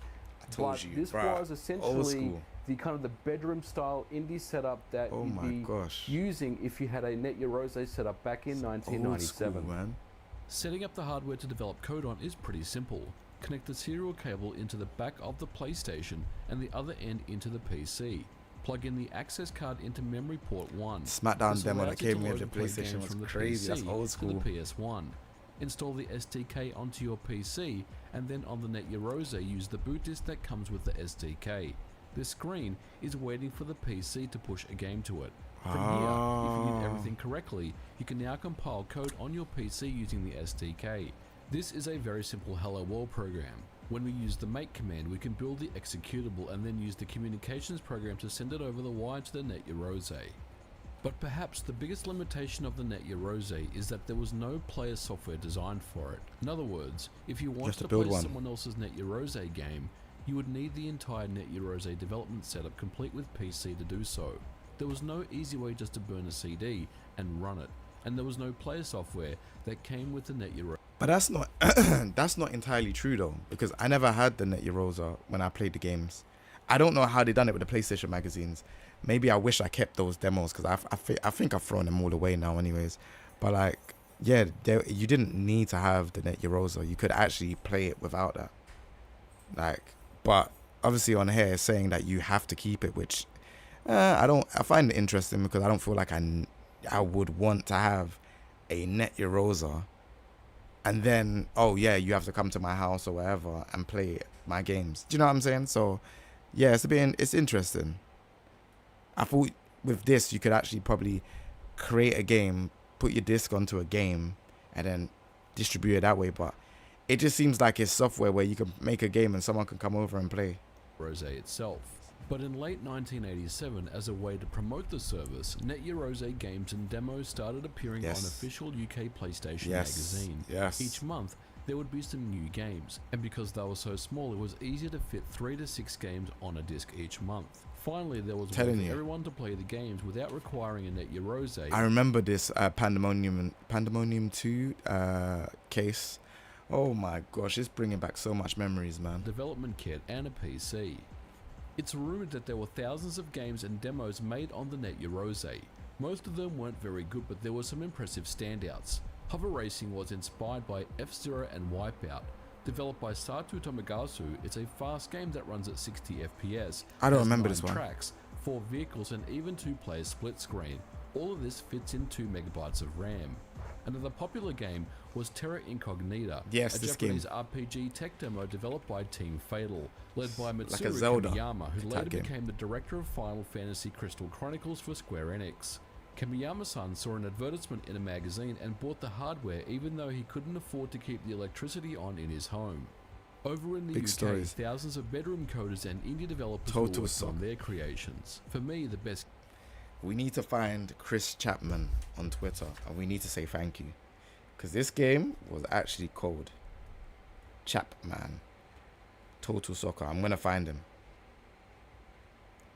Because this game was actually mad cold. I used to play this a lot games on the include demo. Total Soccer. This is essentially a very similar game as Sensible Soccer or Kickoff on the Amiga.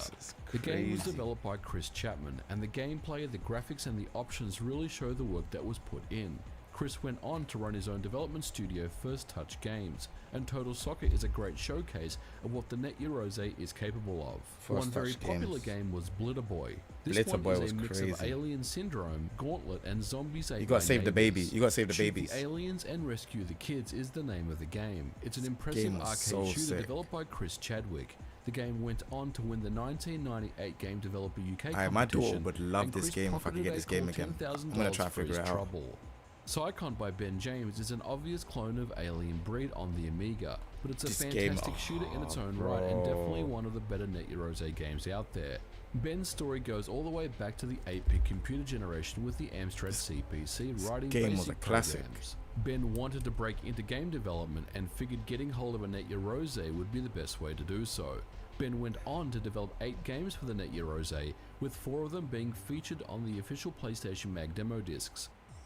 Time Slip is another one I of don't know my this one. favorites. It's a platform game where you must jump and shoot at enemies. To reach the end of the level, you must collect a certain amount of coins, but what makes the game so interesting is the time warp mechanic. For each passing minute in the game, your previous movements are replayed. This mechanic allows you to open doors and switches that you normally wouldn't be able to. This gameplay mechanic allows you to progress through the level. The game is not great graphically, but it's damn addictive and one of the better Net Yaroze games. The game was developed by David Johnson, who started coding on a BBC Micro in his earlier years. What is a BBC David Micro? developed several games for the Net Yaroze and later went on to develop some well-known Xbox Live Arcade games. That is. Over in the USA, things were a little less popular. There was no official PlayStation magazine, but there was the PlayStation Underground CD, which Alright, chat. This is what a BBC Micro looks like, by the way. This is a BBC Micro. So I assume this is what their people are developing their games on, right? So yeah, this is a BBC Micro. I was thinking, why does he keep saying a BBC Micro? What is it? But yeah, this is it. It's interesting. I'm thinking it's like British Broadcast Telecom or some communication or something, but it's not even that at all. It's just called a BBC Micro. I'm trying to find out what the abbreviation is of it. It's saying it's not saying what it is. That's just the name of it, BBC. No idea. But we'll work with it. We'll run with it. would contain videos and Net Yaroze games. A 3D graphic artist named John Byank reached out to me to let me know about a game that he made called Light Cycle Arena with 2 of his friends when they were in college in the late 90s. John, his roommate and programmer Kevin Davis, who owned a Net Yaroze, all worked on the game together. The programmer really wanted to challenge himself with the AI of the enemy bikes. Once the game was completed, they sent the game to Sony for approval. Sony really liked the game and wanted to add it to the next PlayStation Underground CD. However, Sony asked for quite a few changes to be added to the game, something that the team wasn't keen on doing, so the game never made it. The developer was kind enough to share the game for me in this episode, and to his knowledge the game has never been shown anywhere else before. Bro, we With got that, exclusive, I'll leave a boy. link to download it in the description below. But if we're talking about success stories, the biggest one undoubtedly must be Devil's Dice. This game began as a Net Yaroze project, but Sony Computer Entertainment picked up the game and developer Shift went on to release a full retail version for the PlayStation 1 worldwide. Shift later went on to THQ. develop the God Eater series and more recently Code Vein in 2019. I heard other stories from developers that the Net Yaroze was what got them hired in the games industry, and that's exactly what Sony was looking for. Sony knew that these people were out there, and the Net Yaroze connected them with each other. It forced developers to think outside the box, to optimize code and come up with a cool demo, to learn about the hardware. Oh, DJ Lee says designed and built by Acorn Computers Limited in the 1980s for the computer literacy project of the BBC. W man for that. Appreciate that, man. Yeah, nah, I didn't get to read it properly, but yeah, this is super interesting, man. Like, this is probably like how most of the developers got their names out there. It was like, oh, they'll see the demo, play the game, and be like, oh yeah, so this is, I don't know, Chris Chapman, so we should go reach out to him. He made this game. It's crazy. Why would I think it's British? We have something called BBC over here already, so that's why. And how to get the best out of it. It prepared them for the industry, and what was an important first step into a bigger world. If you landed a demo on a magazine disc, you would bring that disc as part of your job interview. Today, the Net Yaroze service has long been sunset, but its legacy lives on. Many games that started on the hardware now are available on iOS, Windows and Android. Sony has never been afraid to experiment. The games are on iOS, so I can get Terra Incognita. Hold on, let me see. I don't even think that's even true.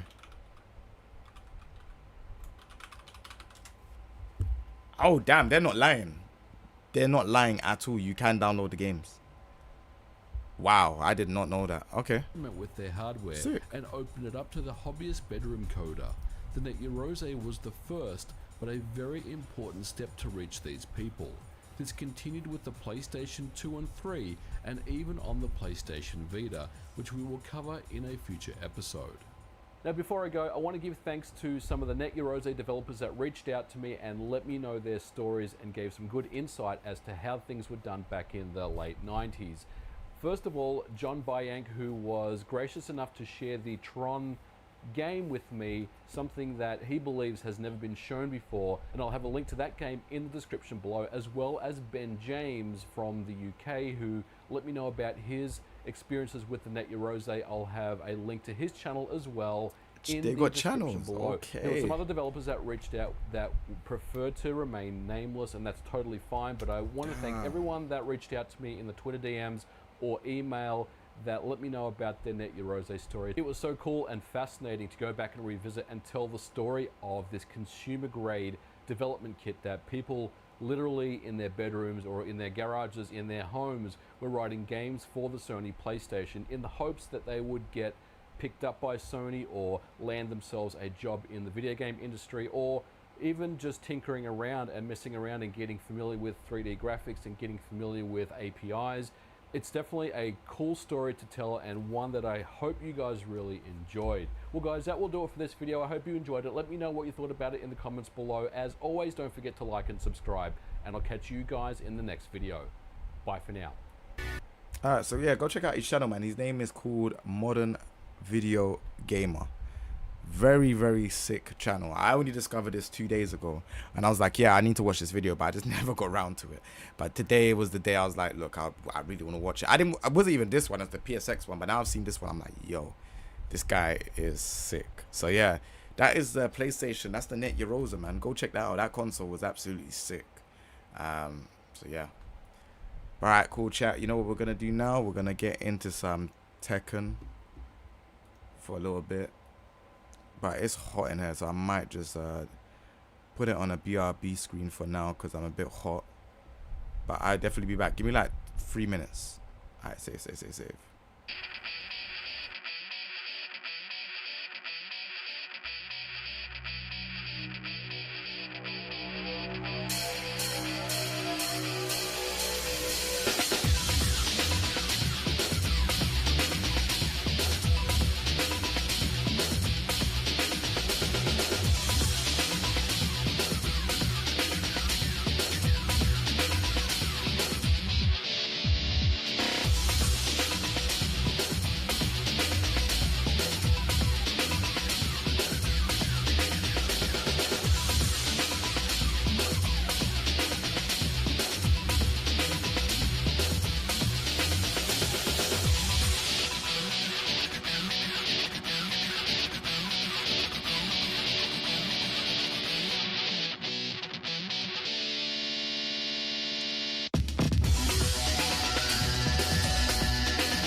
All right, we're doing something new today. We're gonna call it Attack the Block. That's what we're doing.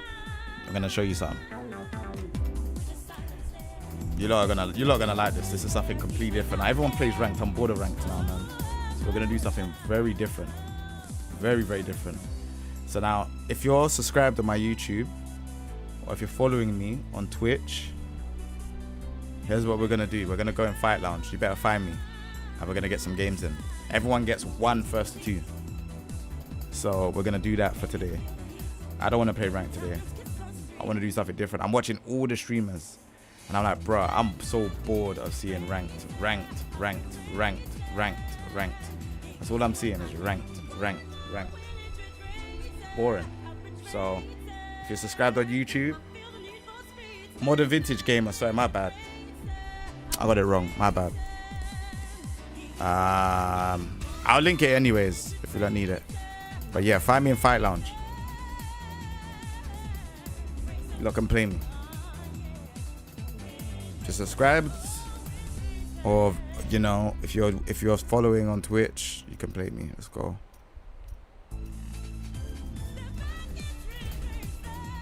I'm gonna go to a less active one. You gotta find me in Tekken, then jump on them, bruv. I'm giving you lot 5 minutes. Jump into Europe 104. You could be on PlayStation, or you could be on Xbox, or you can be on PC.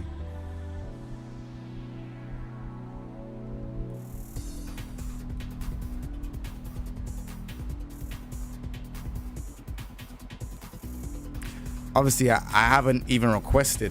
I haven't even said that I was doing this, innit? But yeah, I thought, right, why not?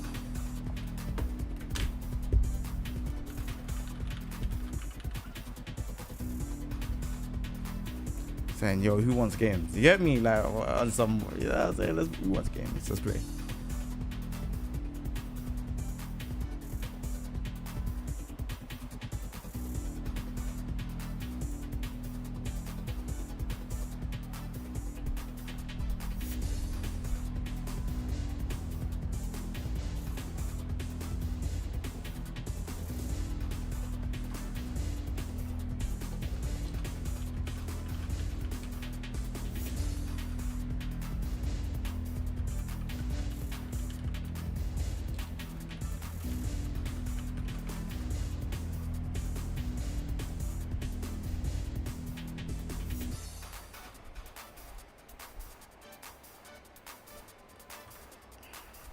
I'm over here.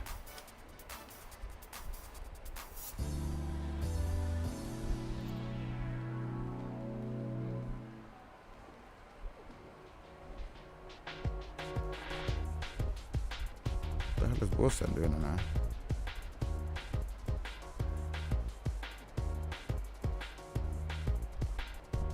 Alright, cool, we're here. I'm jumping in over here.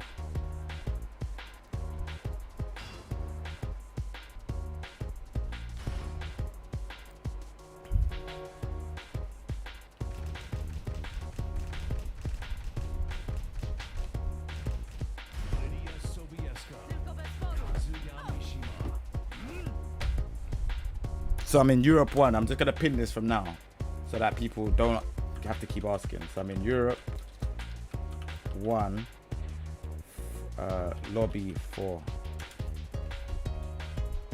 I think that's it. I think that's how you do it. I don't know. Get ready for the next battle.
Man's got oh my gosh.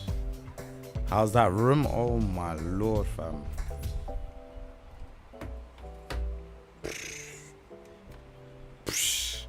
How's the room? Can you see it?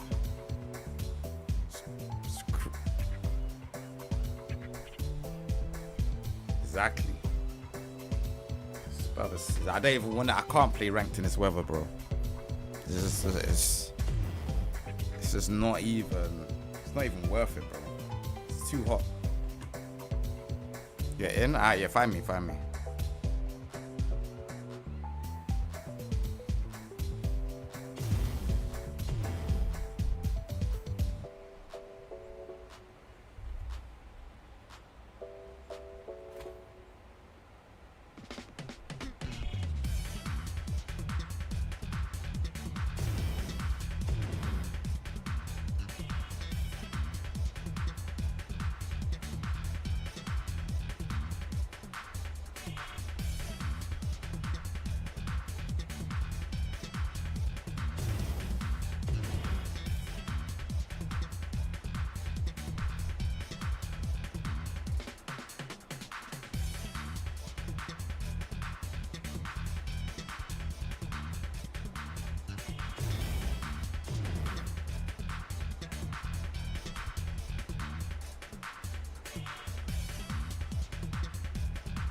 Bro, you just find me. Hold on.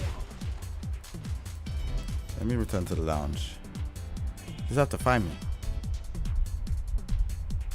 It's 100. I think it's 1004. I'm here. I'm in the center. Hold on.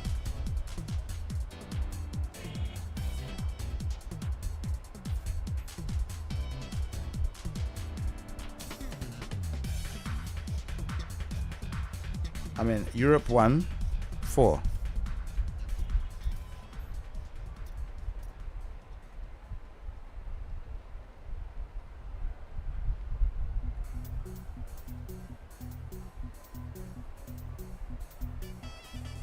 Come Scatterrush, let's play. Oh, is he Scatterrush looking for someone else maybe? I don't know. Come on, let's get some games.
Yeah, anyone can play. If you're following on here or you're subscribed on YouTube, whichever one.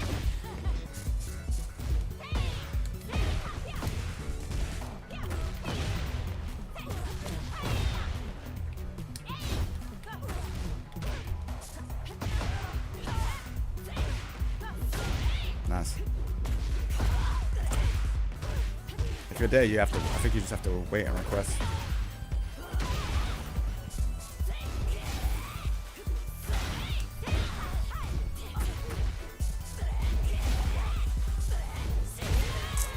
Carrots, man.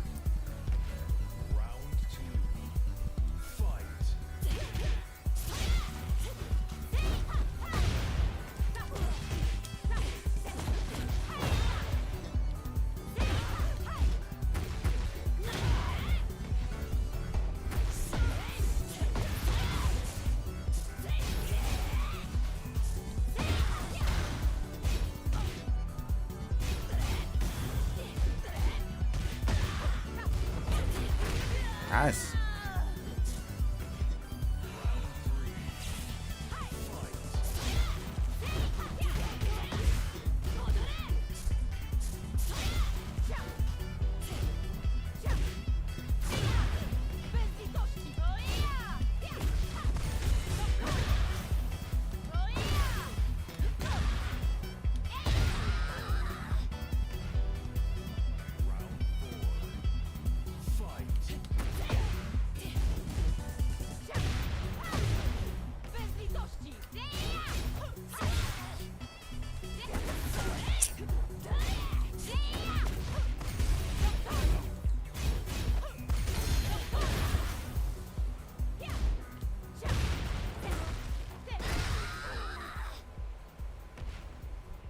How close am I to God? I don't know. I can't remember.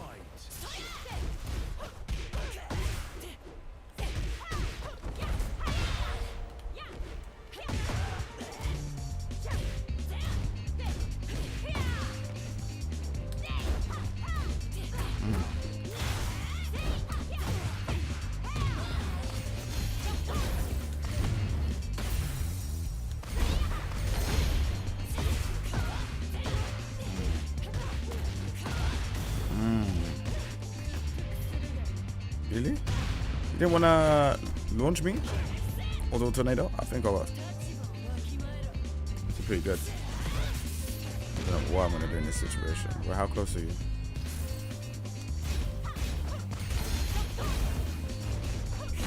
Nice. Sick.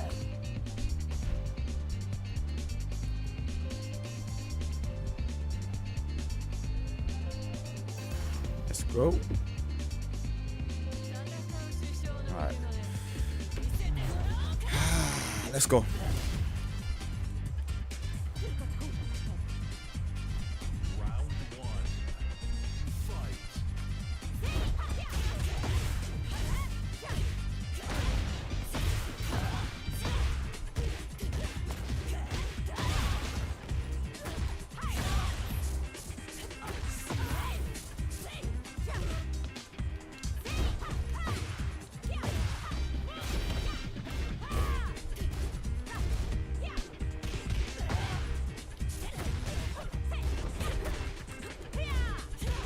Nice.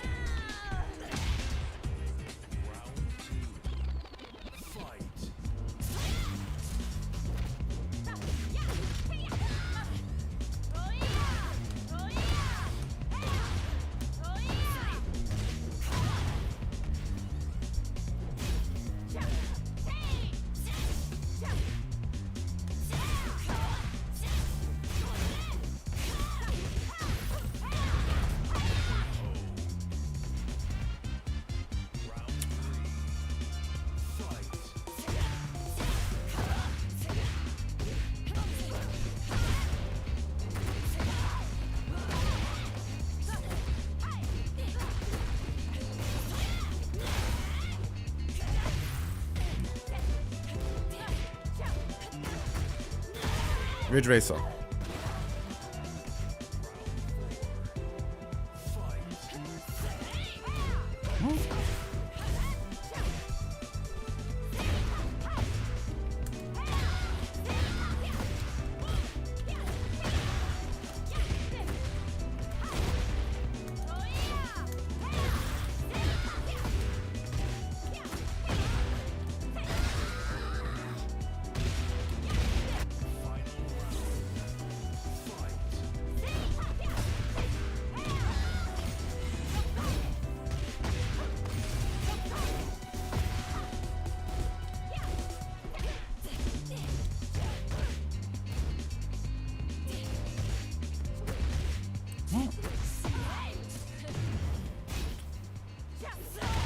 Oh, come on, man.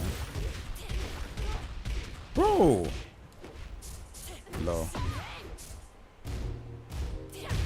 Oh, yeah, here we go. I didn't mean to do that. I didn't. Nice, good. GG's. That was the input error, man. Nice. Nice. GG's.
Come then. Let's go. Bro, you just need to. Have you never played Tekken before, Pepe? You have to go up to me. I think that's why you're not, it's not showing. You have to. It's not gonna go to you. You have to come to me.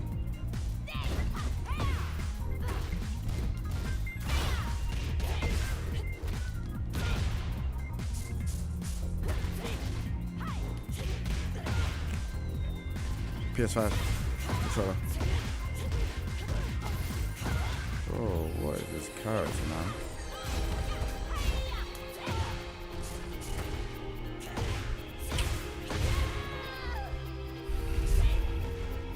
She's so annoying.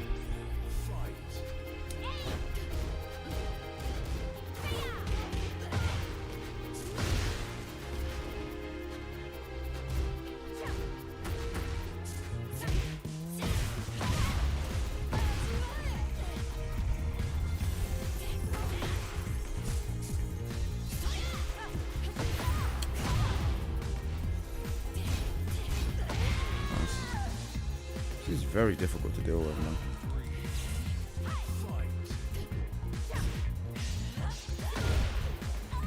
I don't know what that was.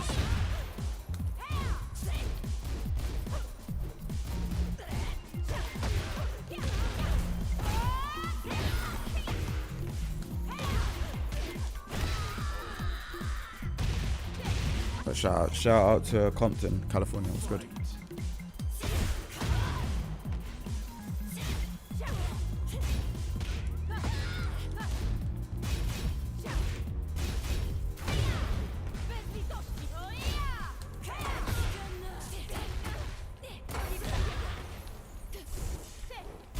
Bro, what the hell?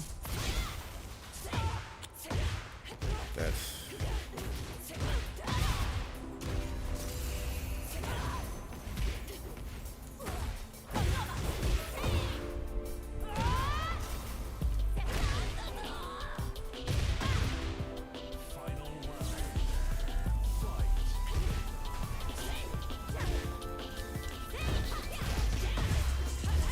Not very good. What's going on?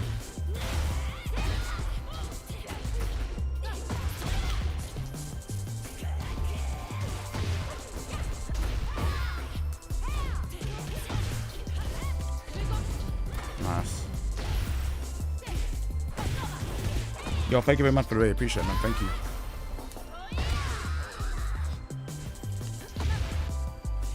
Thank you very much. Thank you very much, people. Appreciate it, man. Thanks for the love. Appreciate it. I'm just playing everyone. So if there's people in there that want to play me, you can play me and just come to Europe 4. I think it's like room 4. Too hot to play ranked. Ranked is too sweaty for this weather right now. No, I appreciate you. Thank you.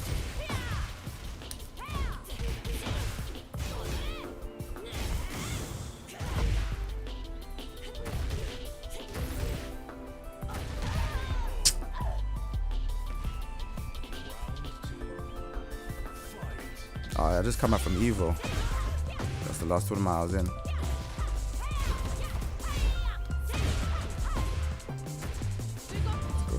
Fuck it.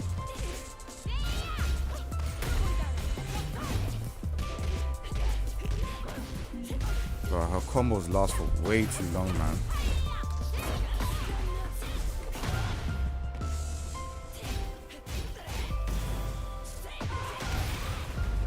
Fucking hell.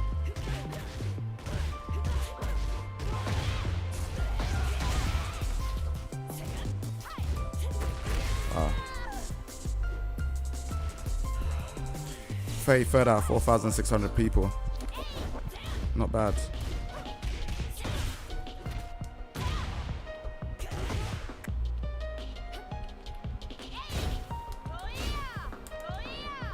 She's so linear, man.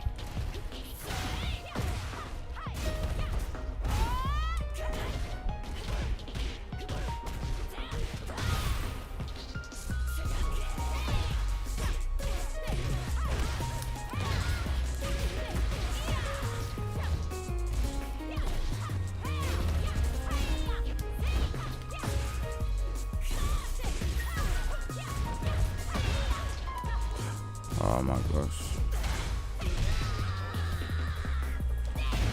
No thanks.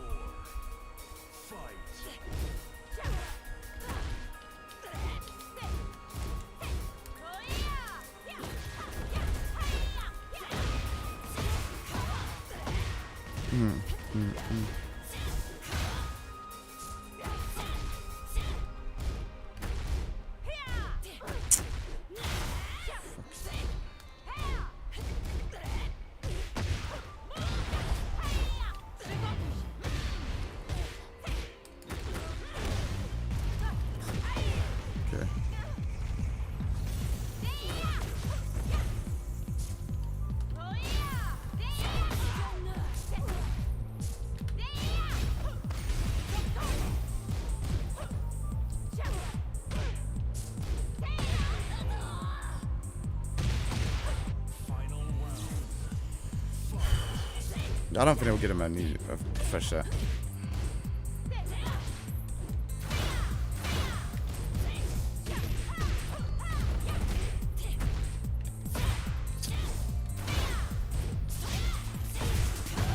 Fuck's sake, man. Nice. Is that 1-1? Ugh.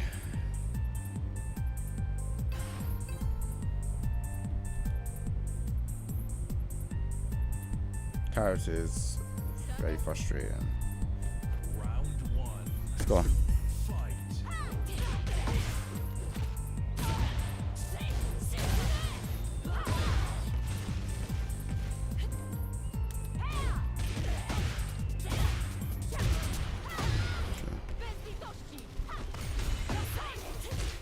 What?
It's a Ridge Racer song. I'm just playing Ridge Racer OST.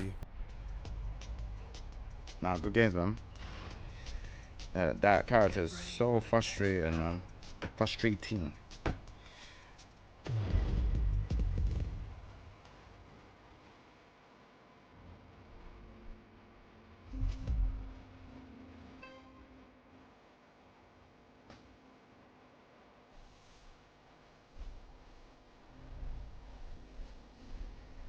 Get ready for the next battle.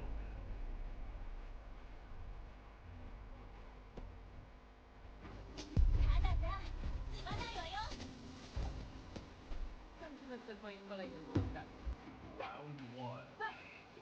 Fight.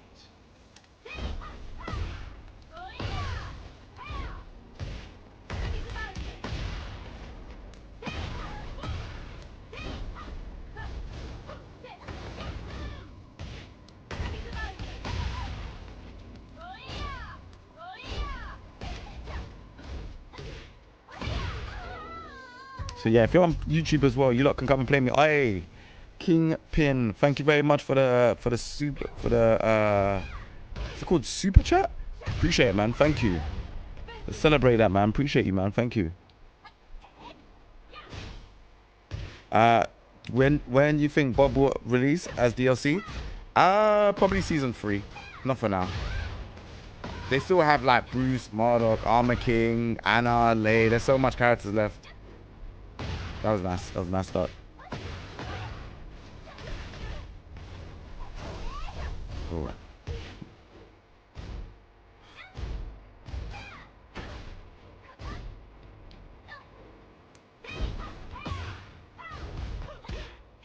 Nice. Yeah, thank you for the super chat. I appreciate it, man.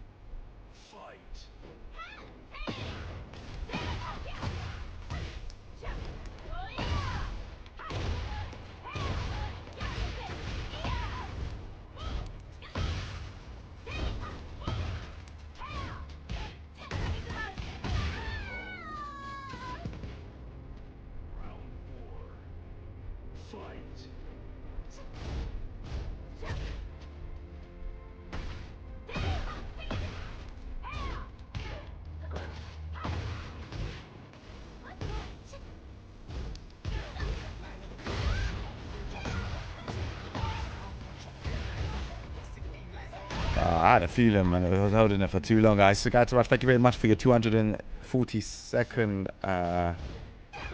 Wow. Gifts, I appreciate it, man.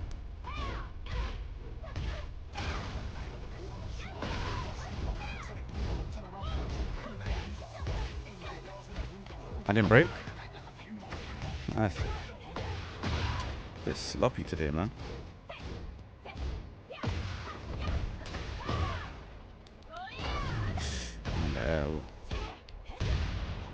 Oh, nice. Nice. Thank you very much again for the gifts. I appreciate it, man. Thank you. I won, man. That's good, man.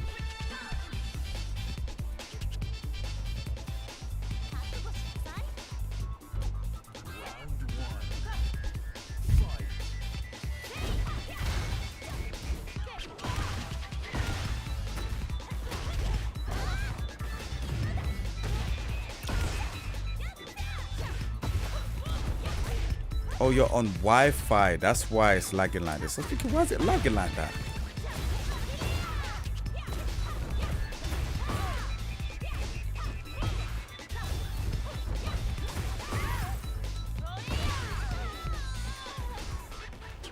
Man's enjoying the emotes. Enjoy. Yeah, this heat's crazy, man. I'm not breaking the throw. What the hell? Nice.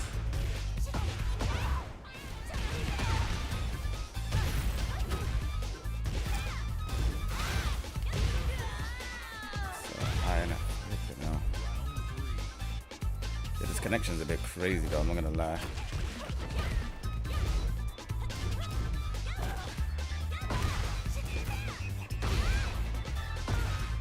Where are you from? Are you from America?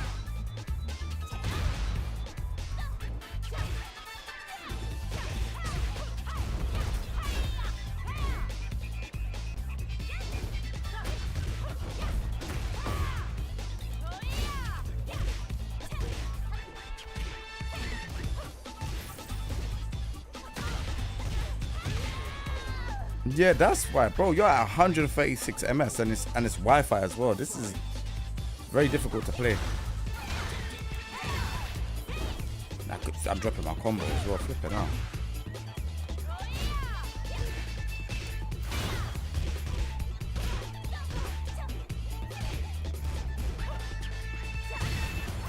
Lord.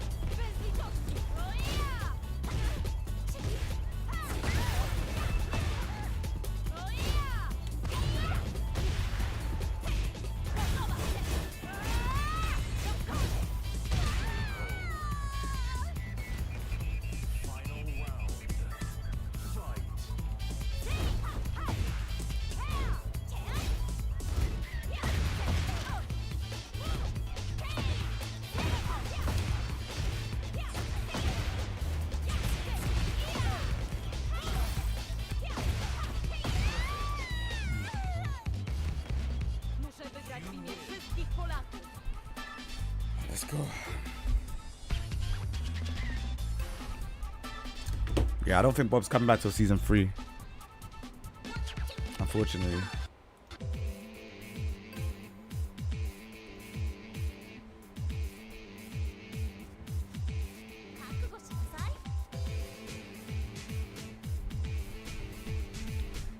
Nah, just finish off the sentence. First of two, finish off.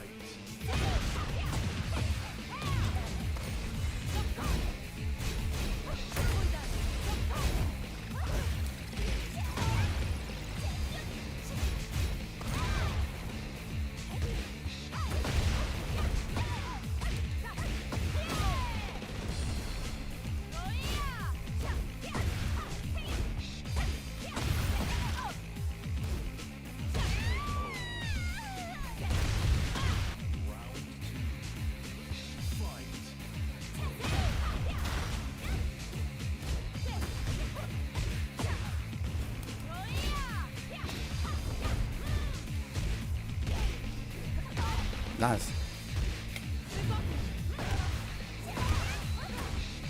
Chat? Could someone clip that, please? Why was that a thing? Why did that work?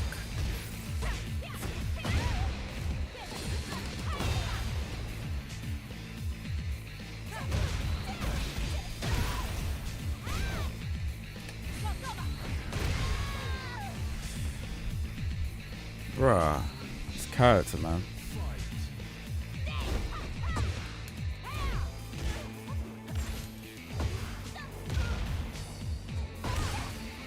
I can't get out.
Why does she have that 8 frame? It's so dumb.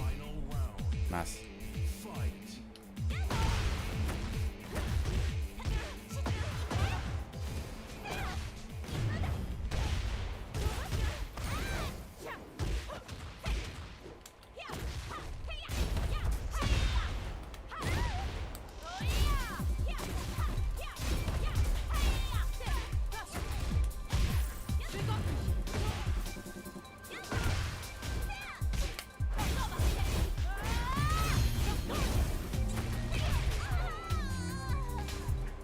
GG's, man.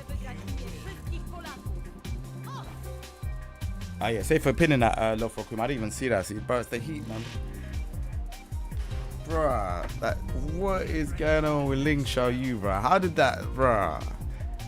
Just to crush the thing, you know? How?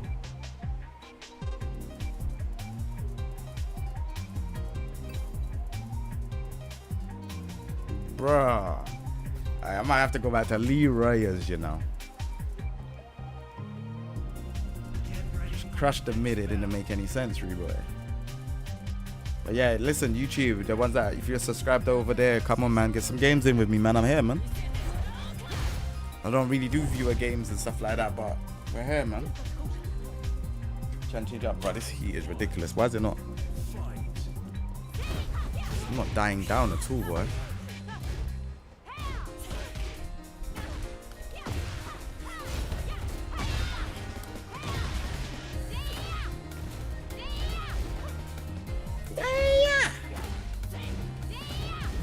What is that sound, boy? Nah, zero, bro. hard ducking.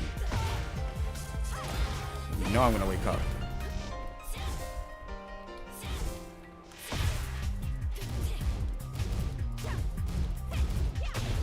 Nice low parry.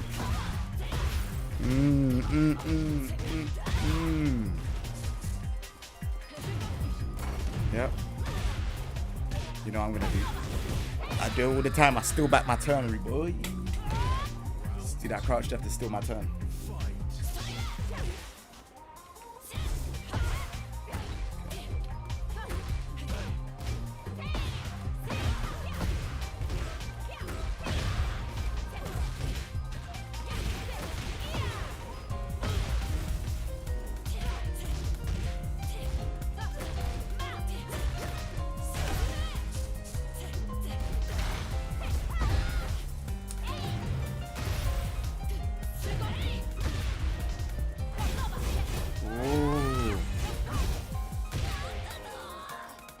Yes, man.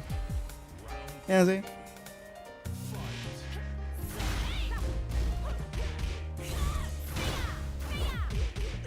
Oh.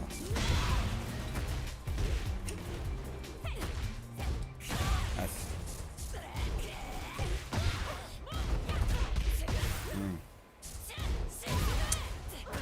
Why does she have two variations of this character? Two variations, you know.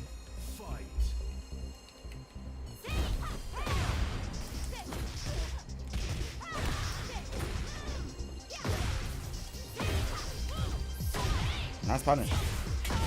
You definitely went to the lab for that, boy.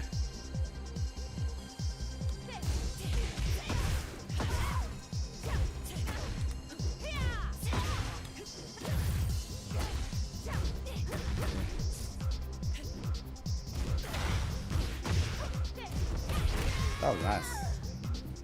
Should just went for the mid, boy.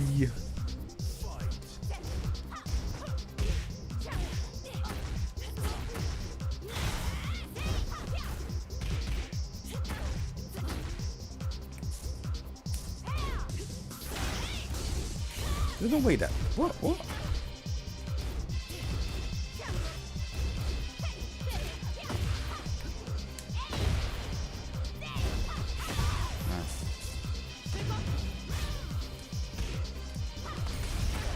Oh no. Oh no. Nice. One no.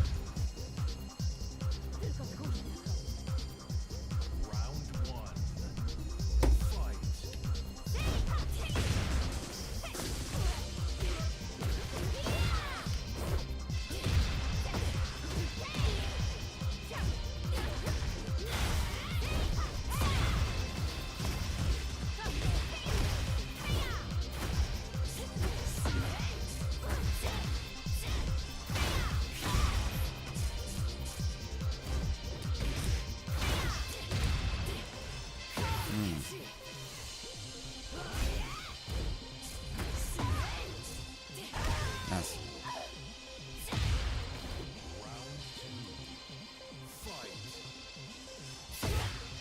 What range, man?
1-1. Bez powodu mówią o mnie wojownicza premier.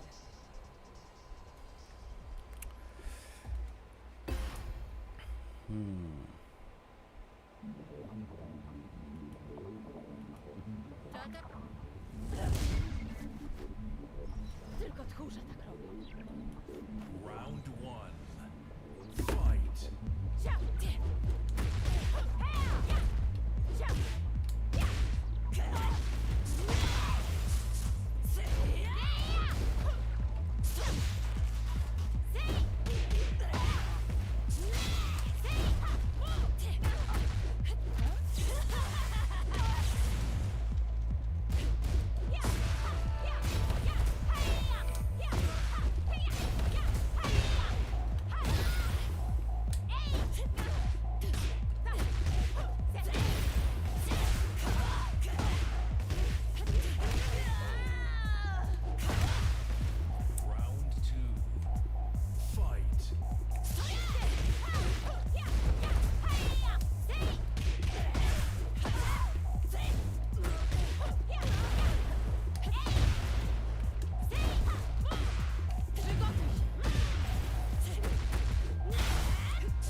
What?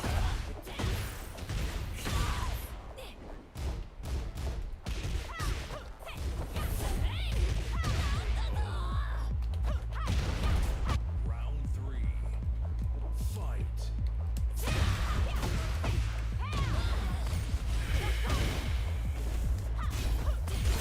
Nice.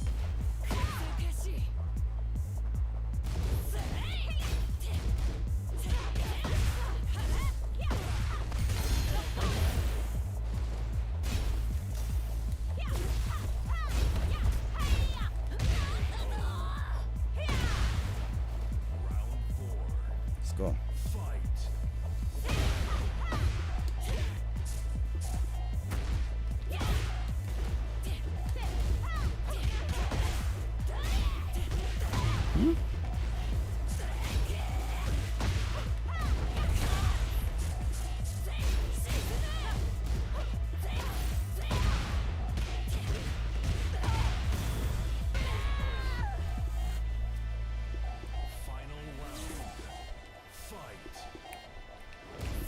Oh.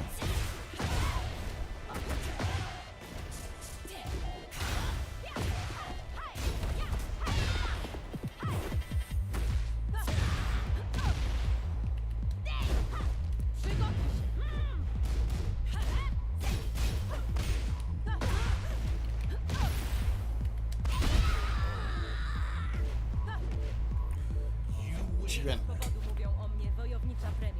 She done. Alright, now good games, man. Good games. Get ready for the next battle. Use your lyrics of your self coaching. I appreciate it, man. I might one day come into coaching. I don't know how I feel about all of it yet.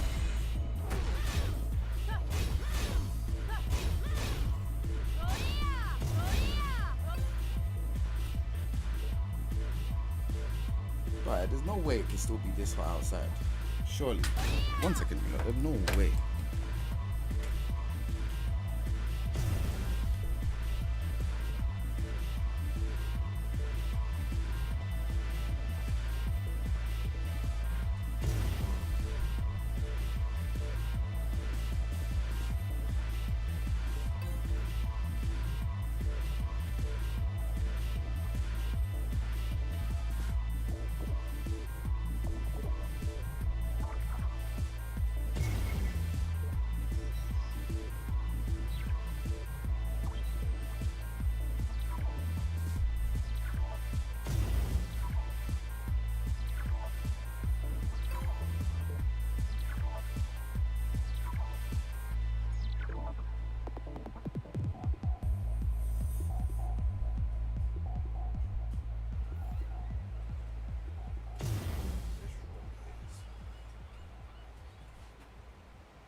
Oh.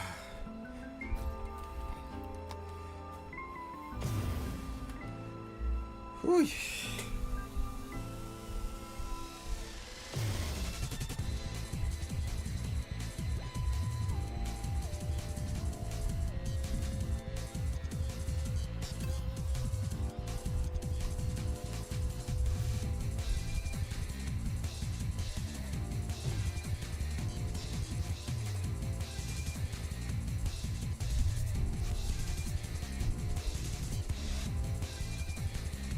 Get ready for the next battle.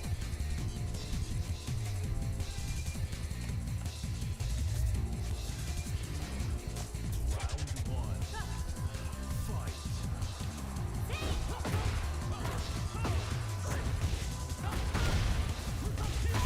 Oh, you want to fight my Leroy? You can.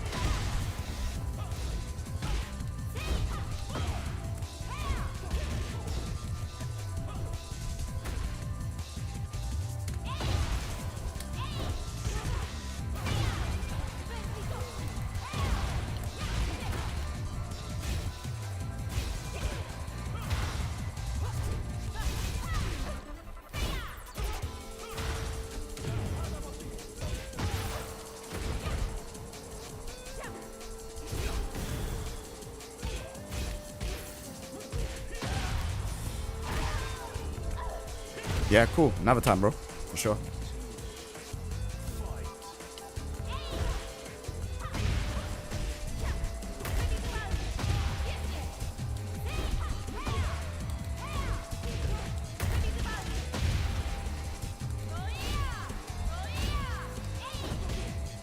What?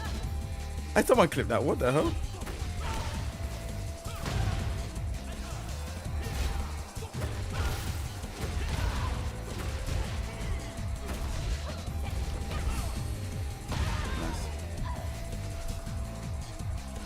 Yeah, I'm only playing Lydia this week, to be fair.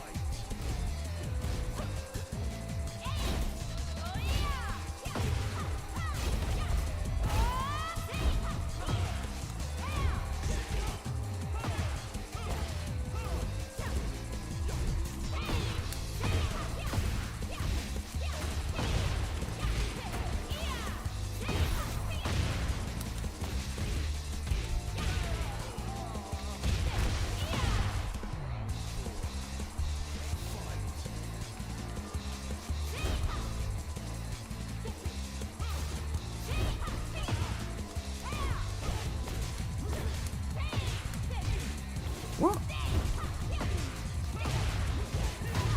Shit.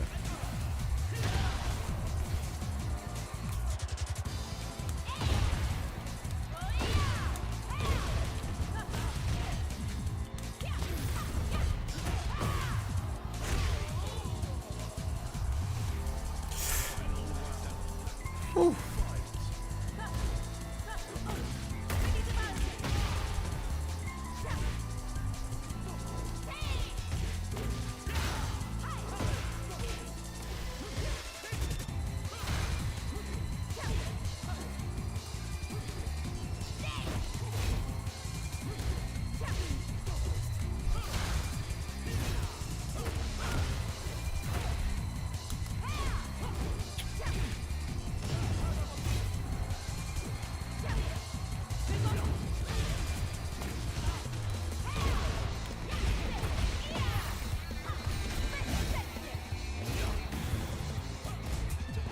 Oh shit.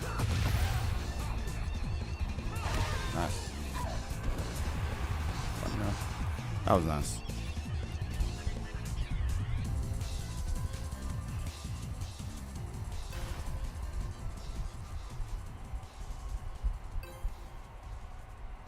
Yeah, save for that low for I don't know what the hell that was.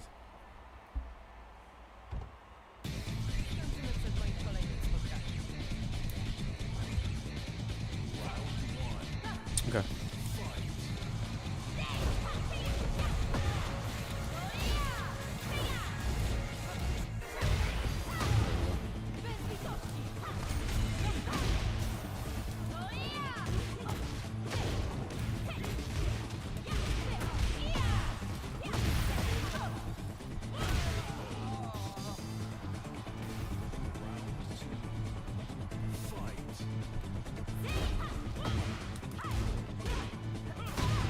Where was she looking?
Yeah.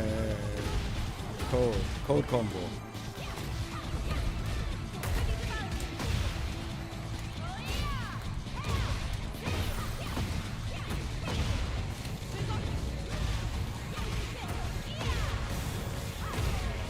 Jeez. Lydia Sobieska.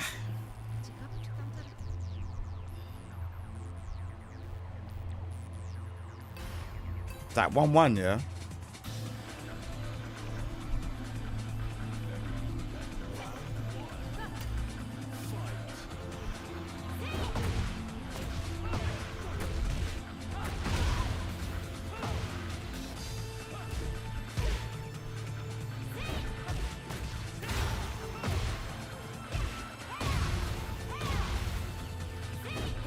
Nice.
Rushing to use his heat.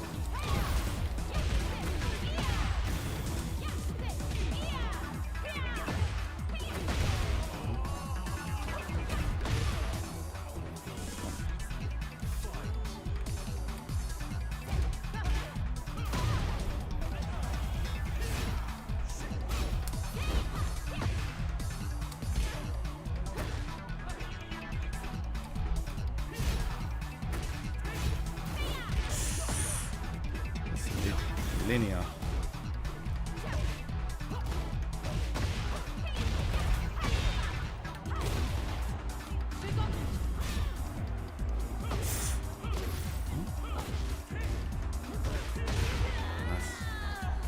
Linear Lydia, boy.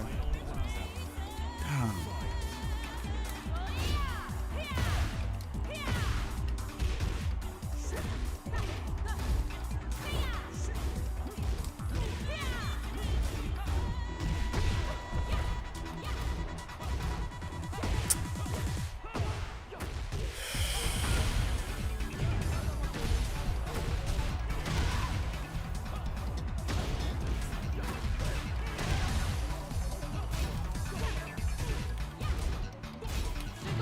That's that shit.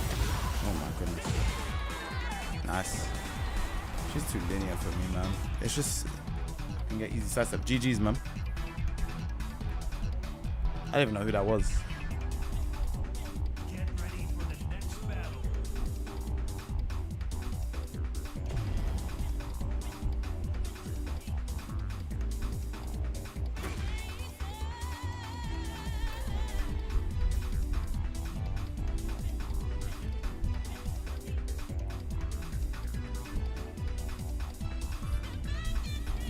Oh yeah, GG's, man.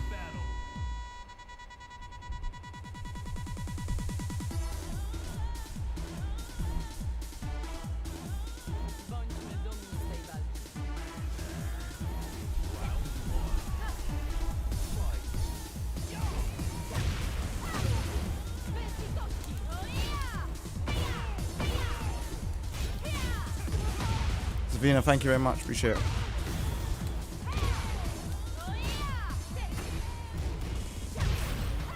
So hot. I feel like I'm too hot to play, man.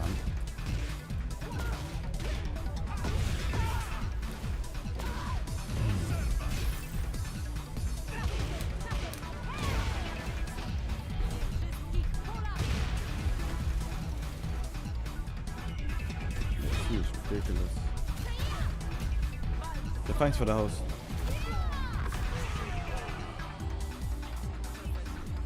Yeah, I might end this stream a bit early. It's really hot, man.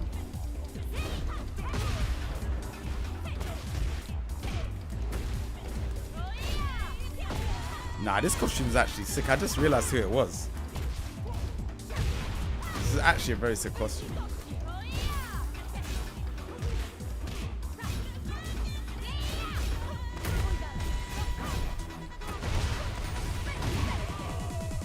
A mini man.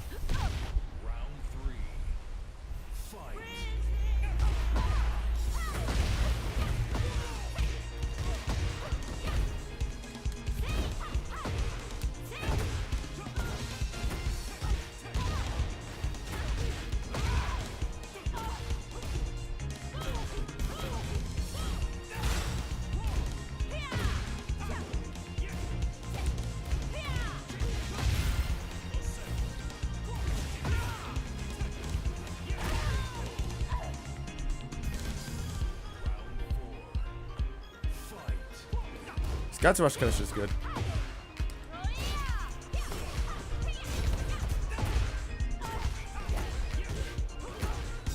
Yeah, this costume is sick.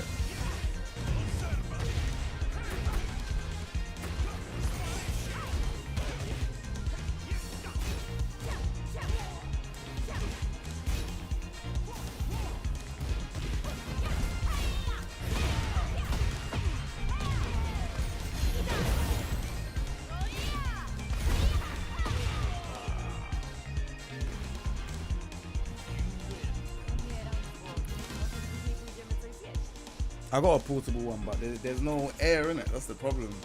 Oh, it needs air, it needs stuff, so I got to put the hose outside, but I ain't got no windows. So man, it's just boiling, bro. Like I'm trying to play Tekken, and but I can't even focus. Like it's so hard.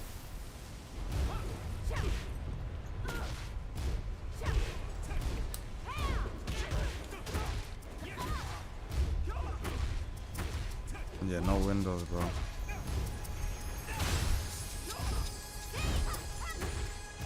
So one thing I didn't consider getting a studio is needing windows, because it's always cold in London, right? I've got air humidifier. Those are those things. Oh, hold on. Them things with the. So like these. Try to make sure that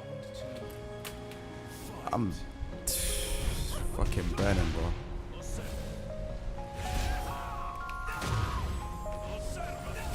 You look, could probably see me sweating on stream as well.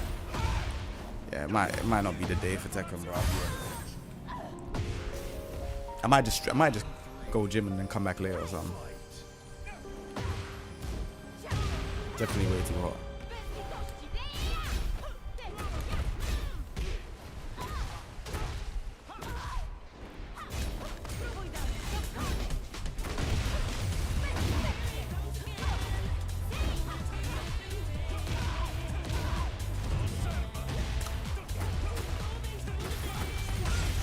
Nice. can't. Bro, I'm dying with this heat. Come, let's go.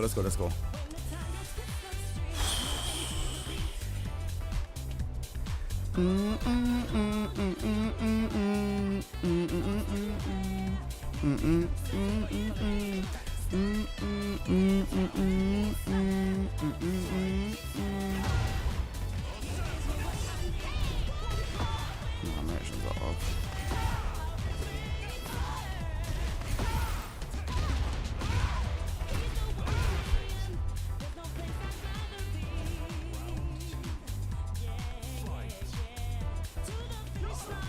Nah, this costume is actually very sick, you know.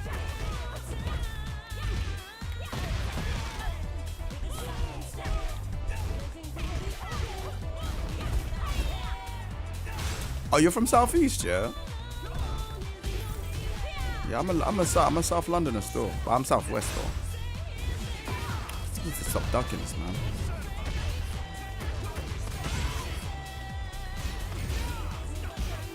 Tried it, man.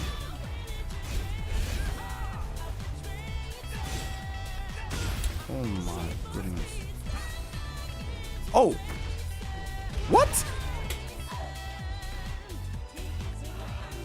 Chat, someone clip that. Are you serious? What was that?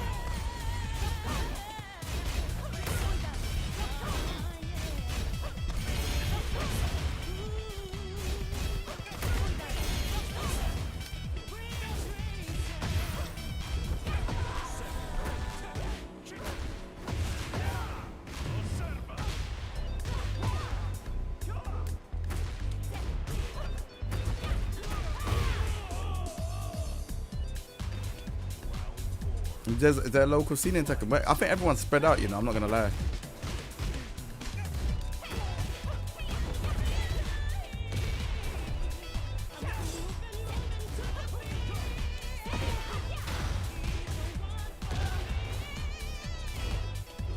Like, a couple of good men are... Oh shit, hold on. Bro, this connection, bro. Okay, hold on. Nice, that's it. Yeah, stay for that. Good games, man. Nah, Sky to Rush connection is good. But Hapnon's from Israel, so it's not that great. That is a sick custom, though. That proper sick. That's probably been the best one I've seen in a very long time.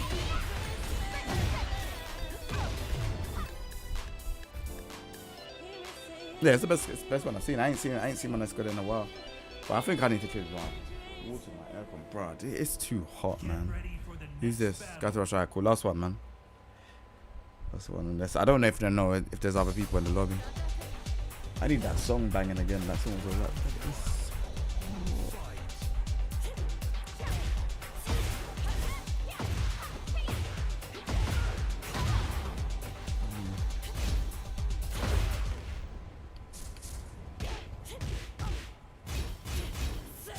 I don't know what that is.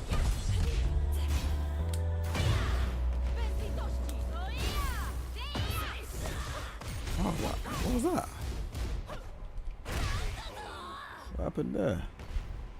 Round 2. Fight.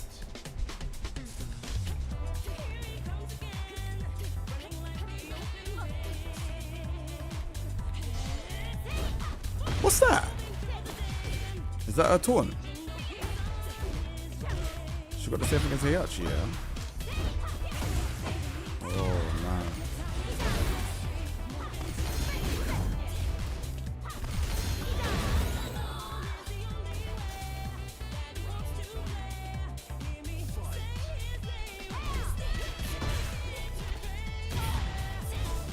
That's all wants a parry. But what is that? I've seen it before.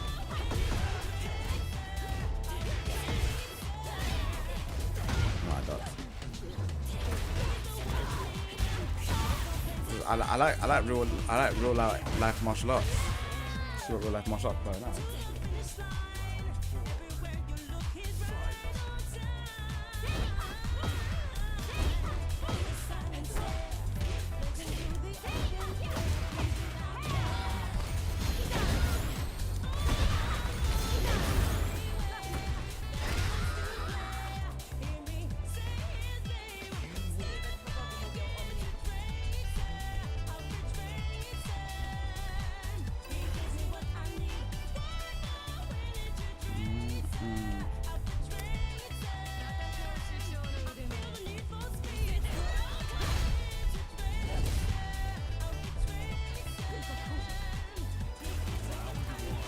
Yeah, we could play again at some point. It's just really hot as well, King. It's really, really hot at the minute. So I'm just playing, but very, very lightly. I ain't like sweating it out. I'm sweating out from the sun, to be fair. Which I think is low.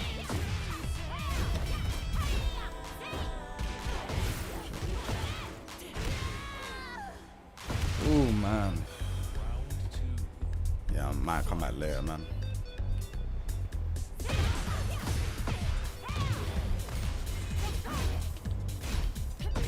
Nice.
Gotta grab me. It's good. But if I bow, it's still my turn.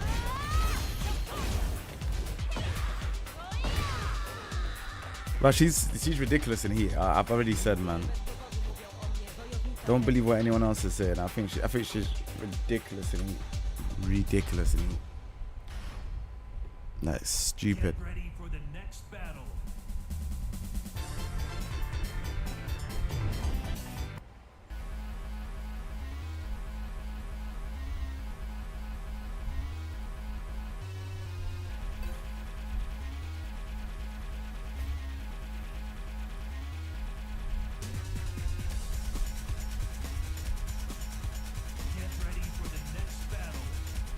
Kids have been chill still.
Why does it sound like Paul Phoenix's not Street Fighter, Tekken free stage?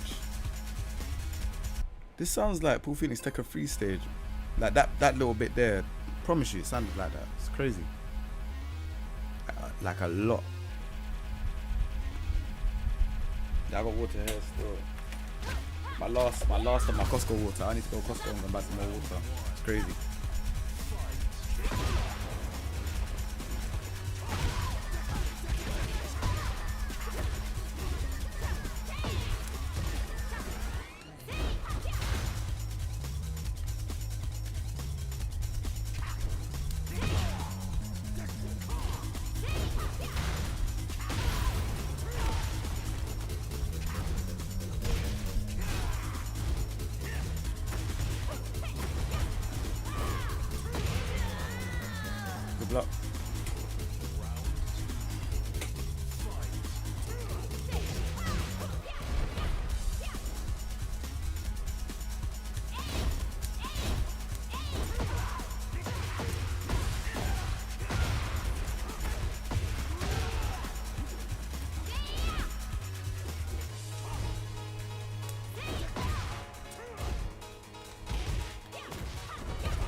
Can't sidestep that way because the wall's there.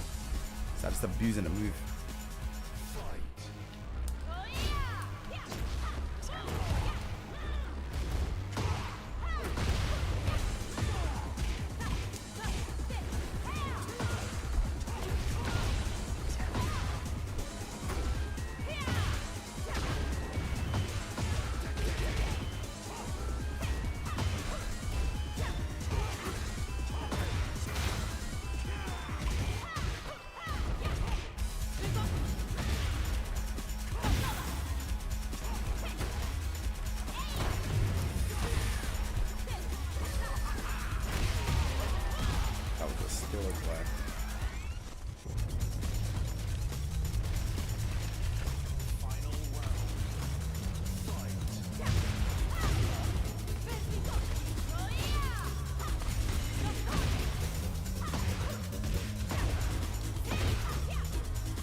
I don't have any good combos. 4-4-2, horse 2, down back 2, down forward 4, 2. That will give you tornado. I don't really know nothing fancy. I just know how to play. Like,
I didn't think we were going to fight this last hit. That's why that move is so annoying.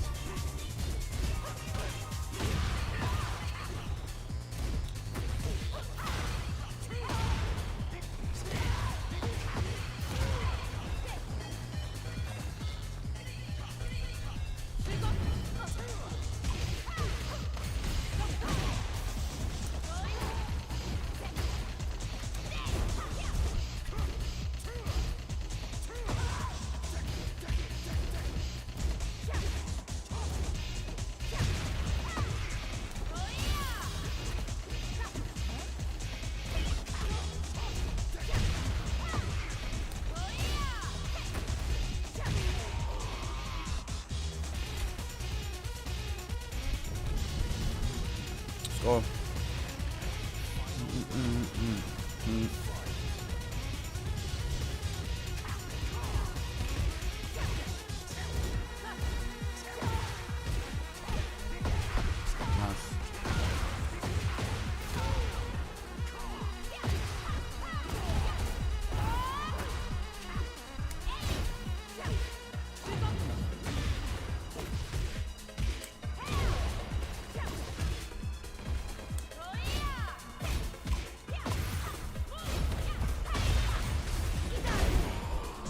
Jeez. Nigdy nie ugnę się przed niesprawiedliwością. Oh, was that 2? Alright, good game, man.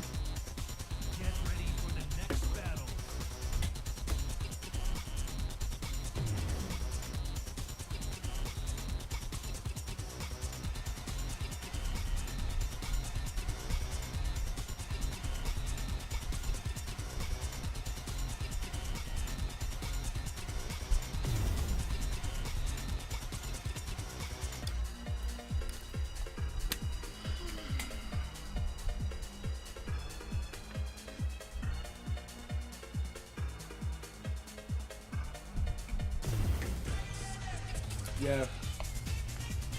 Still playing viewers.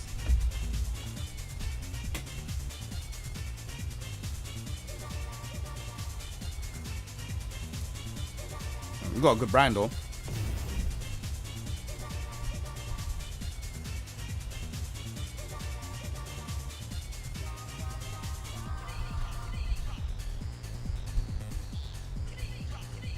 Maybe.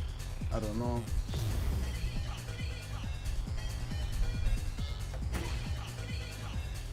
Who's in the lounge? Hold on.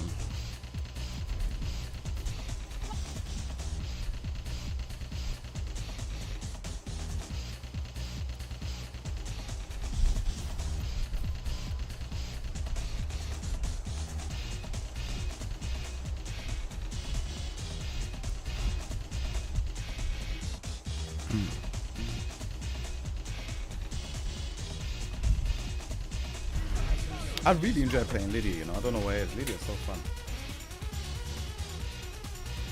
Really, really fun character. But she's just not good. Like, as in great.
Yeah, if I'm still on.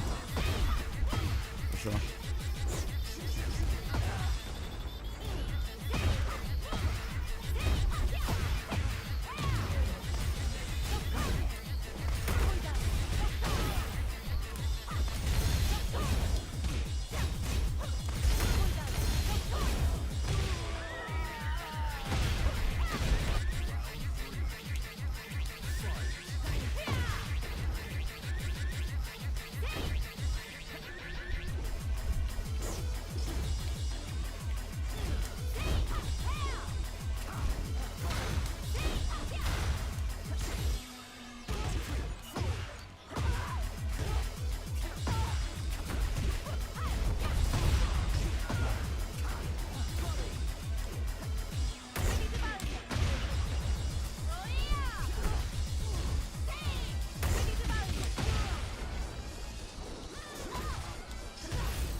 I don't even know what 1-2-1-2 flash combo is. Do it. I don't know.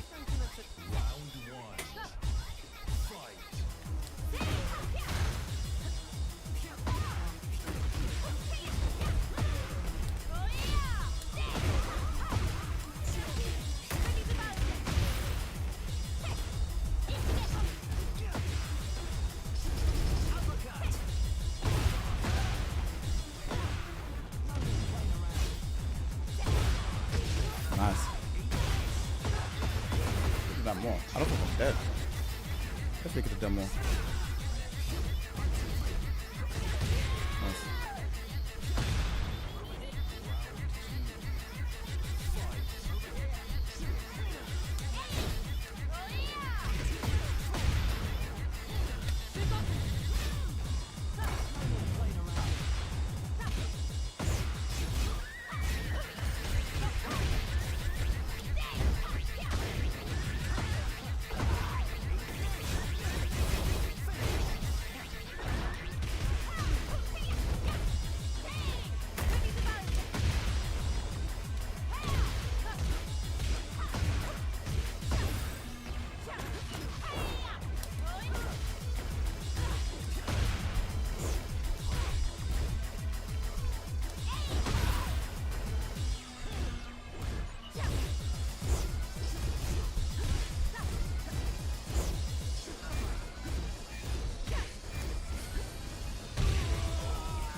Shout out to Switzerland, man.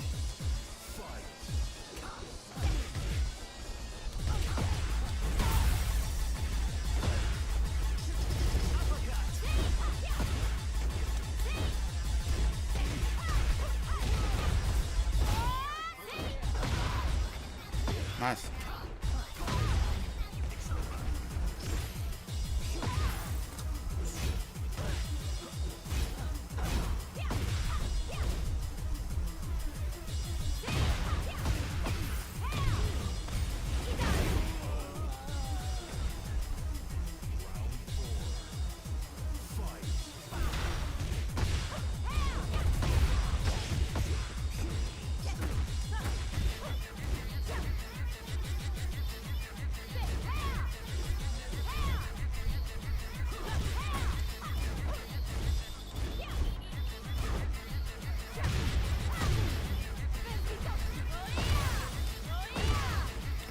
Minus 14.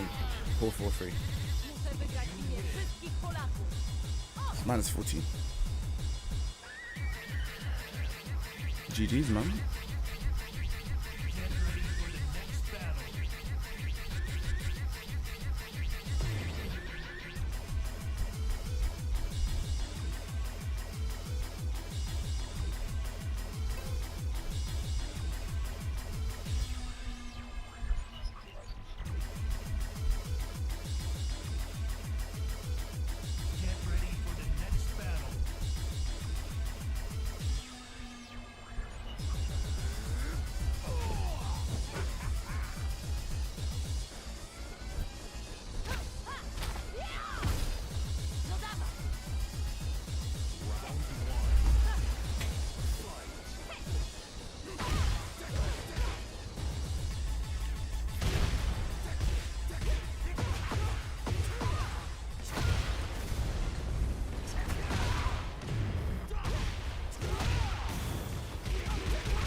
Nice combo.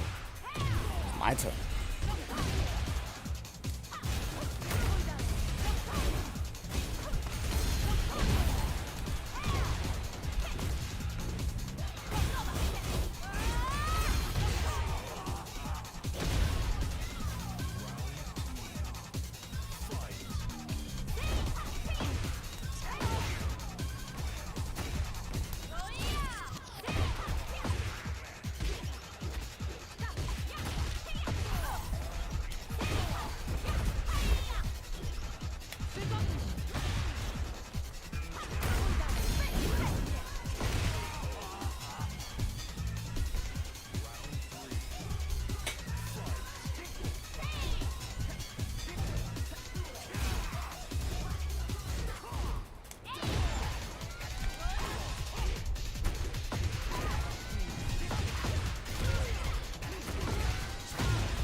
Depends on what you're comfortable with. No one can answer that question for you, Pepe. Depends on what you're comfortable with.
Oh, it's a guess.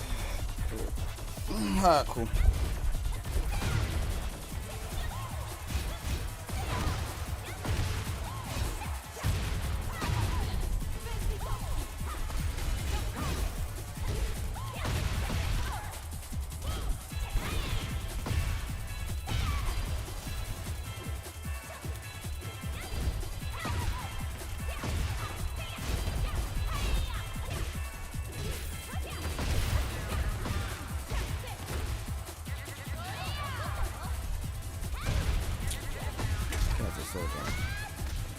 No, connection's still the same.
I never understand why she has this A-frame.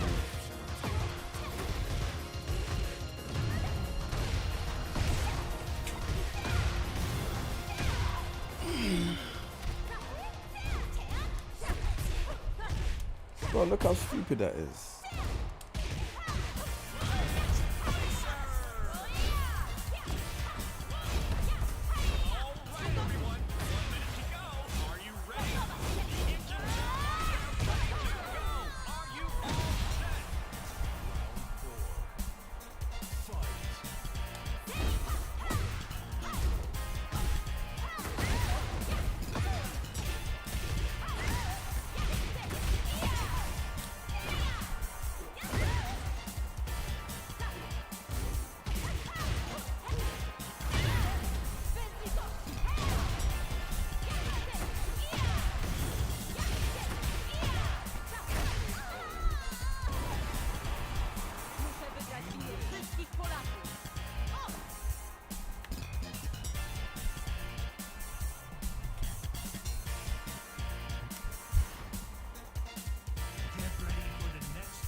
Bro, it's hot. Not like what you just said. It's hot.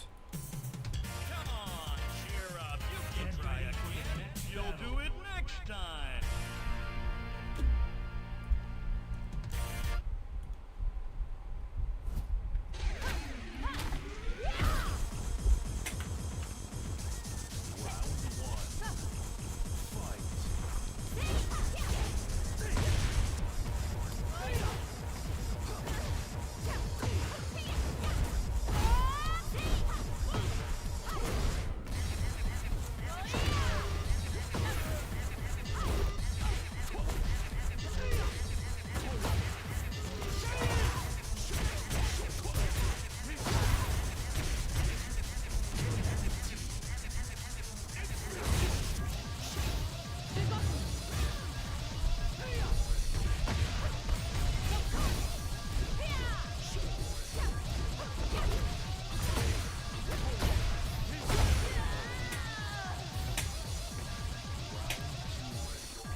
game's looking good, man. Just playing with viewers.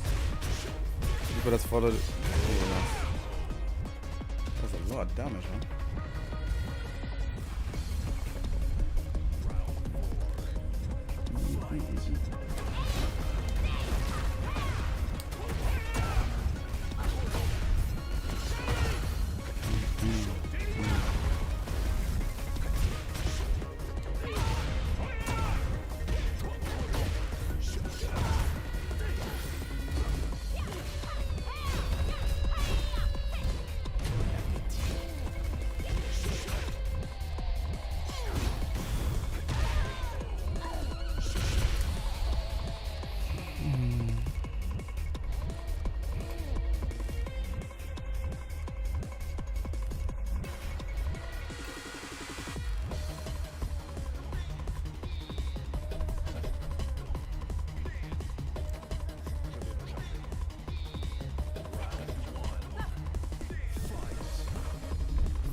Nice.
Why that move is +2, I have no idea.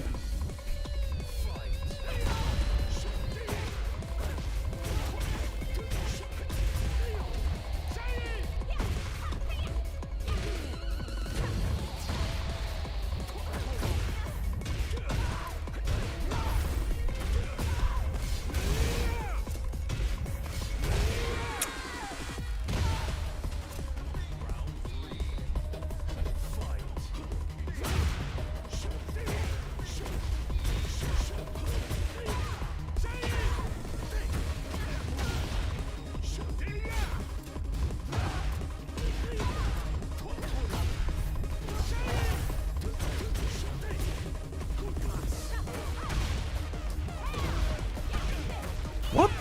Bruh. What was that?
Not at all.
That's how, I just told you, I just know how to rob people in the game. It's crazy.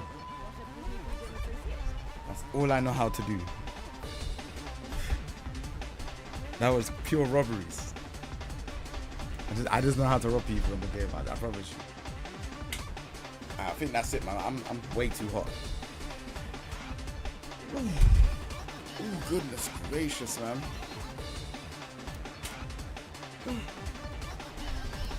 Nah, it's cool, man. GG's everyone, man. I'm gonna turn off the PC. It's mad hot in there, man. They're still on 93.7, so yeah. I think the PC and the PC feels hot as well, so it's not worth it for the thing to blow and then I can't stream again. Well, thank you very much for everyone that's tuned in, man. YouTube and Twitch. If you lot ain't followed on Twitch and you got a YouTube account, make sure you lot follow, and vice versa, man. Vice versa. We're trying to build up the YouTube and the Twitch together, so yeah, man. Other than that, take it easy, man. Appreciate you lot. Thank you. Going to the next one. Peace. Thank you.